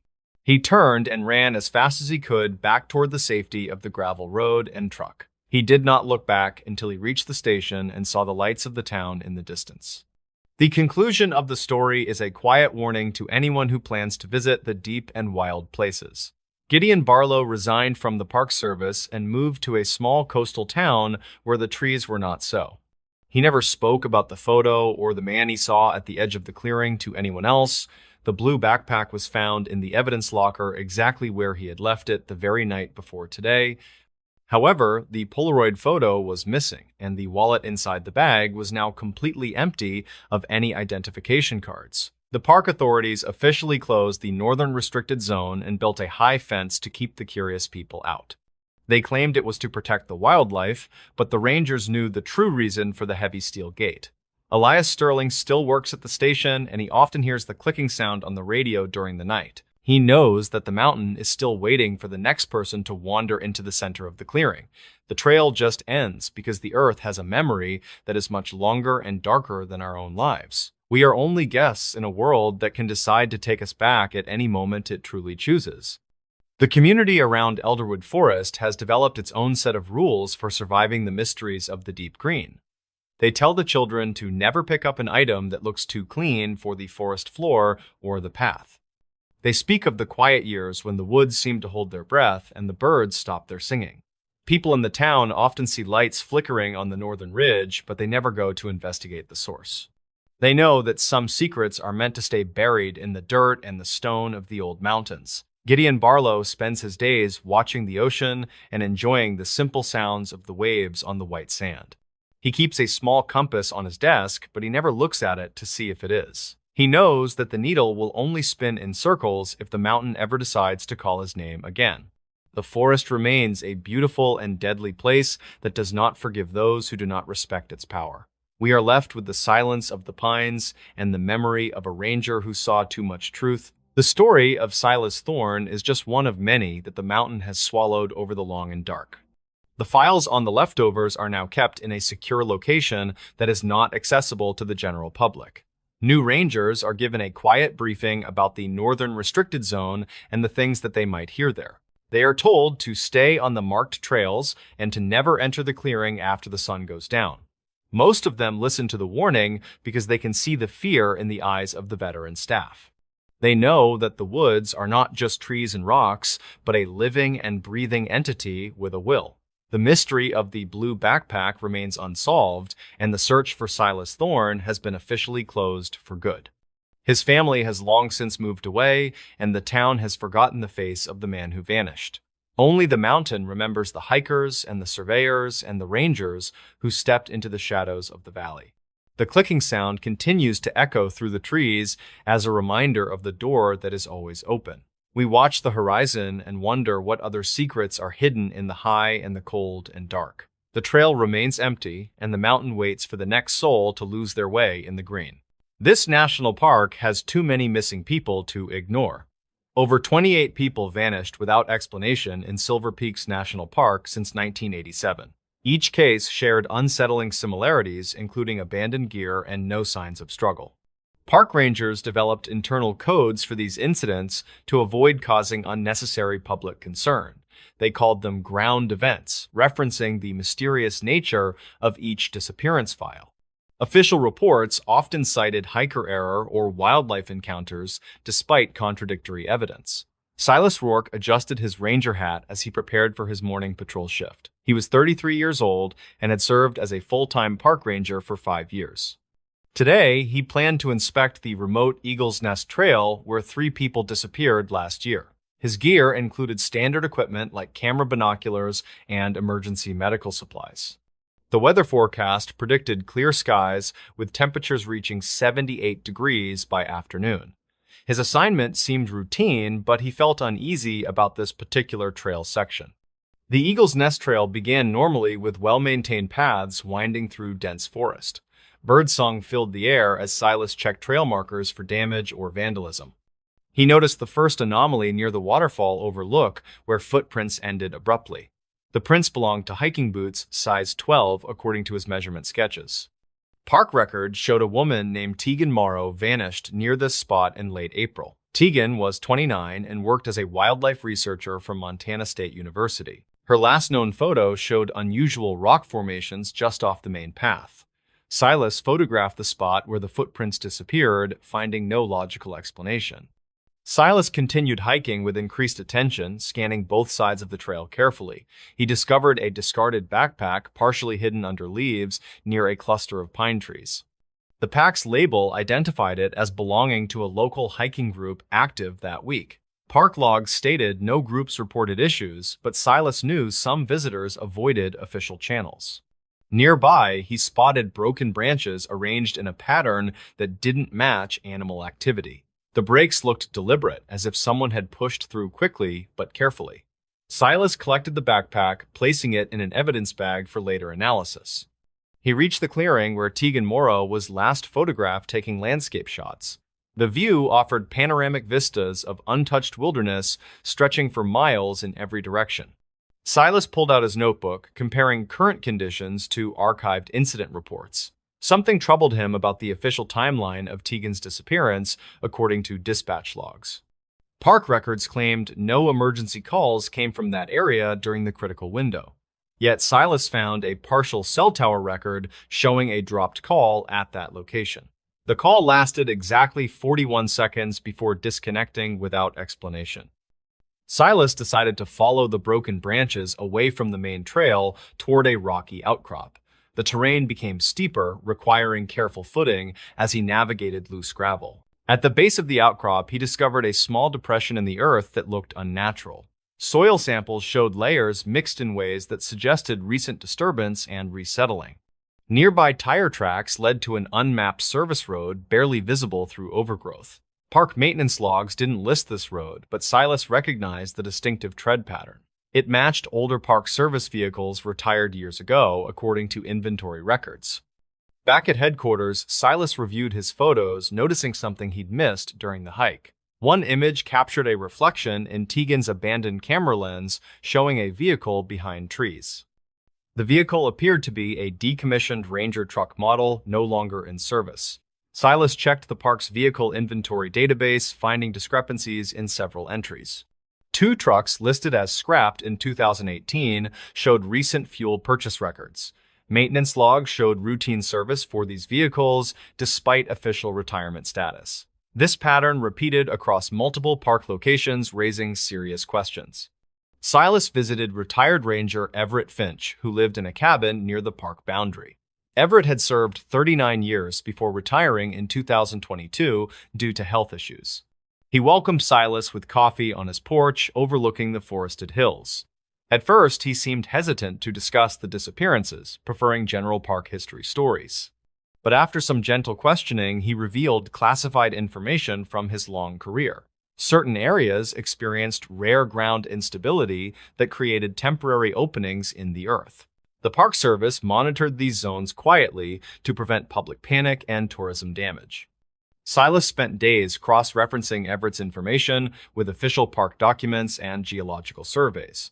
He discovered coded entries labeled terrain anomaly near each disappearance location on internal maps.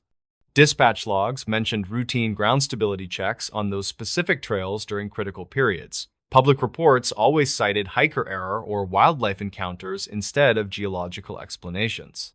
Silas found archived witness statements describing strange ground movements before several vanishings. One report from 1996 mentioned the earth appearing to breathe near Eagle's Nest Trail. The documentation was marked confidential with restricted access permissions. He requested a meeting with Dr. Eris Thorne, a 57-year-old geology professor from nearby Pine Ridge University. Dr. Thorne specialized in regional fault lines and had published papers on seismic activity in national parks. The professor examined Silas's soil samples under his laboratory microscope with keen interest. "These aren't ordinary soil layers," he explained, pointing at the screen display. "See, these crystalline structures, they indicate repeated compression and decompression cycles. The ground here experiences temporary vertical fractures that heal themselves over time." Dr. Thorne shared his unpublished research showing similar patterns in 3 other national parks. He warned that standard geological surveys often miss these micro-events because they happen too quickly. Silas presented his findings to Park Superintendent Diane Croft, who had 52 years. She possessed 30 years of service experience across multiple national parks in her career. Croft listened quietly as Silas presented his findings, including Thorne's scientific analysis. She didn't deny that geological issues existed across certain park regions with historical data, but she explained why the service kept this information quiet from general visitors. Public knowledge could cause mass panic and economic damage to nearby gateway towns significantly. More importantly, it might draw thrill seekers to already dangerous, unstable areas deliberately. Croft showed Silas internal memos about previous incidents with similar mysterious patterns documented. Silas learned these areas experienced rare seismic microevents creating temporary ground fractures. The earth would open, swallow objects or people, then close seamlessly within minutes sometimes. Geological surveys confirmed these events occurred every few decades in specific vulnerable zones. Victims sometimes survived landing in shallow air pockets during these brief openings occasionally.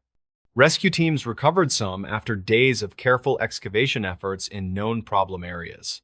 Others were never found, presumed lost in deeper, unstable ground systems permanently. The Park Service developed specific protocols for monitoring these zones without alarming the public. He visited the ranger archives, discovering more cases, matching the pattern across different parks. A 1989 incident involved a family of 3 who vanished near Devil's Gulch Canyon. Park records listed them as lost to flash flooding, but weather data showed no rain that week. Silas found a witness statement from a fellow hiker who reported seeing the ground ripple strangely. Another case from 2006 involved a park photographer named Lena Rostova. Her final footage showed her camera falling as if dropped suddenly with no sound of struggle. The film ended with the lens pointing at the ground, which appeared to be shifting slightly. Silas spent nights reviewing old geological surveys that Everett had hinted about during their conversation. He found topographical maps from the 1970s marked with red circles around trouble spots. The annotations read seasonal ground instability areas to be monitored quarterly. Modern digital maps had removed these markings entirely, leaving no trace of the warnings. He discovered maintenance logs showing trail rerouting projects that coincided with disappearance dates. Each time, the park quietly shifted trails away from high-risk areas over several years. The service never closed trails completely, just made them less inviting through subtle landscape changes. He interviewed retired maintenance worker Marla Jenkins, who had worked park roads for 23 years. Marla confirmed seeing strange tire tracks near restricted zones during her shifts. She recalled being ordered to repair an unmapped service road every spring without explanation. The ground would look freshly disturbed, like something heavy had driven through recently. Marla showed Silas photos from her personal collection of equipment parked near ravines. In one picture, the date stamp read April 12, 2019, the same week a hiker vanished nearby. Silas set up motion sensor cameras in the most vulnerable sections of Eagle's Nest Trail. For 3 weeks, he checked them daily, finding nothing unusual until the 4th week. One camera captured footage of the ground rippling at 2:47 in the morning. The soil separated vertically, creating a narrow opening about 3 feet deep. After 30 seconds, it began closing until no evidence remained visible. Silas watched the loop, repeatedly confirming this wasn't a trick of light or animal activity. The footage provided concrete proof of the phenomenon that park officials had quietly managed for decades. He requested another meeting with Superintendent Croft, bringing the camera footage as evidence. This time, she didn't try to explain it away or redirect his questions about protocol. Instead, she shared classified geological reports from the United States Geological Survey. These documents confirmed the existence of temporary fracture zones across several national parks. The phenomenon occurred in areas with specific soil composition and underground water flow patterns.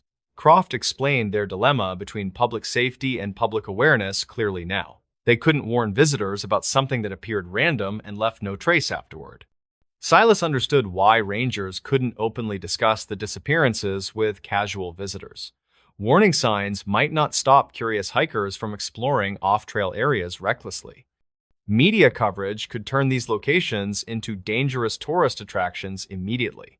The service focused on prevention through subtle trail modifications and quiet monitoring techniques. They redirected paths slowly over years and avoided building permanent structures nearby carefully. They maintained search protocols while avoiding language that might spark unnecessary public fear. Silas saw the dilemma between public safety and public awareness clearly now. He joined Croft in developing a new monitoring system using underground sensors to detect ground movement. The equipment would alert rangers when instability reached dangerous levels, allowing temporary trail closures. They designed the system to look like standard weather monitoring equipment to avoid drawing attention. Silas trained new rangers on recognizing early signs of ground instability during patrols. He updated trail markers himself, making hazardous zones less inviting to wanderers through clever landscaping. The Park Service implemented these changes across multiple locations with promising results. Now, when Silas hikes the Eagle's Nest Trail, he moves with quiet, purposeful steps and heightened awareness. He checks soil stability regularly and watches for new cracks appearing in the Earth's surface. He knows the ground holds ancient mysteries older than the park itself by centuries. Some secrets exist not to hide truth, but to protect people from real dangers. The mountains keep their own time and follow their own natural rules consistently. Rangers guard these places with silence born of responsibility, not deception or secrecy. Silas adds his observations to internal logs for future colleagues to study and use.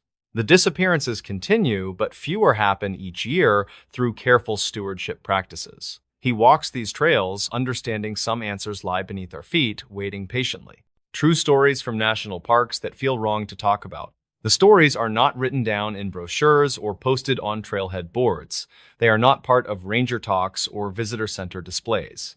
Most people who work in national parks learn about them slowly, through years of experience and conversations held in quiet places after long shifts. These are the cases that feel wrong to talk about. Not because they are unbelievable, but because they sit in a space where facts exist without satisfying explanations. They are real incidents, logged and archived, yet rarely discussed beyond what is strictly necessary. Most disappearances in national parks follow patterns that rangers understand well. People get injured. People underestimate weather. People wander off trail and become disoriented. These cases are tragic, but they make sense. Evidence behaves as expected. Timelines can be reconstructed. The stories that disturb rangers are different. They often begin with ordinary decisions. A short walk before dinner, a quick photograph near the trail, a momentary separation measured in seconds rather than minutes, nothing that feels dangerous at the time. Witnesses later describe the same detail. Everything felt normal right up until it did not. When rangers respond, they expect urgency and confusion.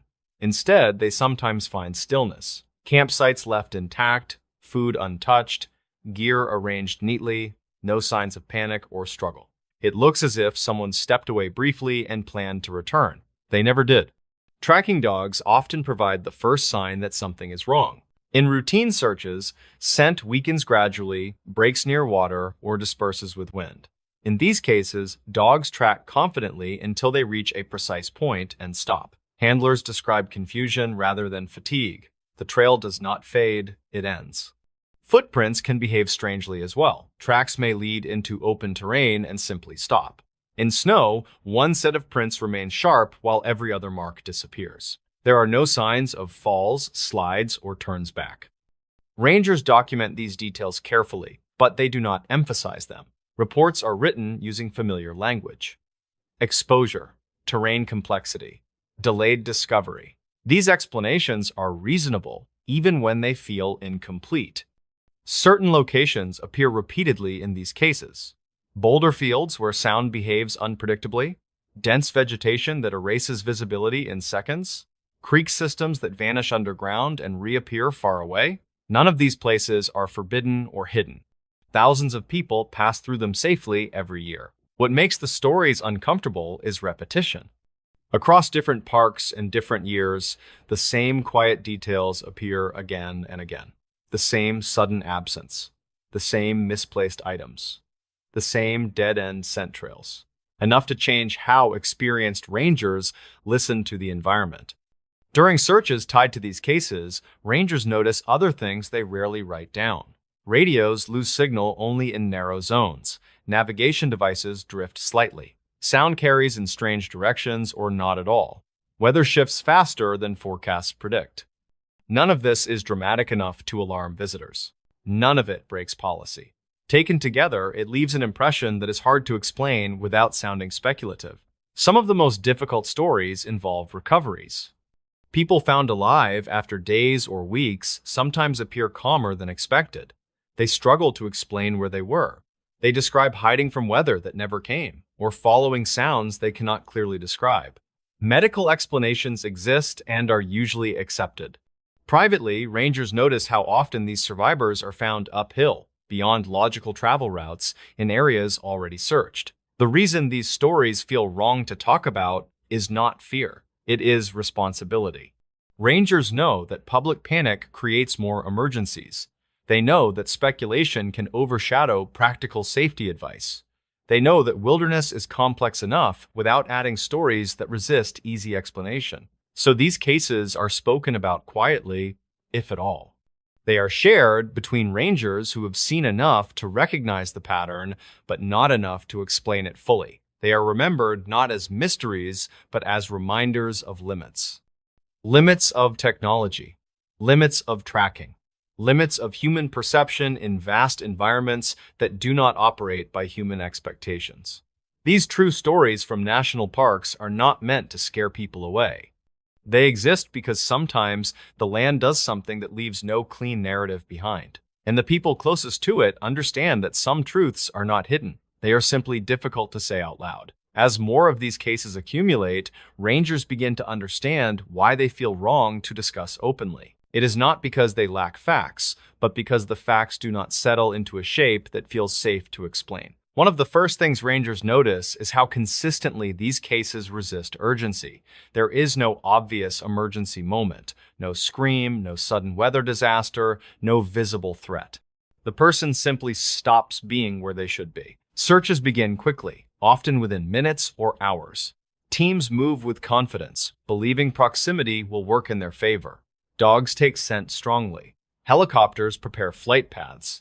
Rangers expect resolution. Instead, the land stays quiet.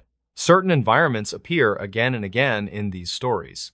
Boulder fields where sound seems to collapse inward, talus slopes that shift subtly and absorb noise, dense vegetation that erases visibility within a few steps, creek systems that vanish underground and reappear far away, altering direction without warning.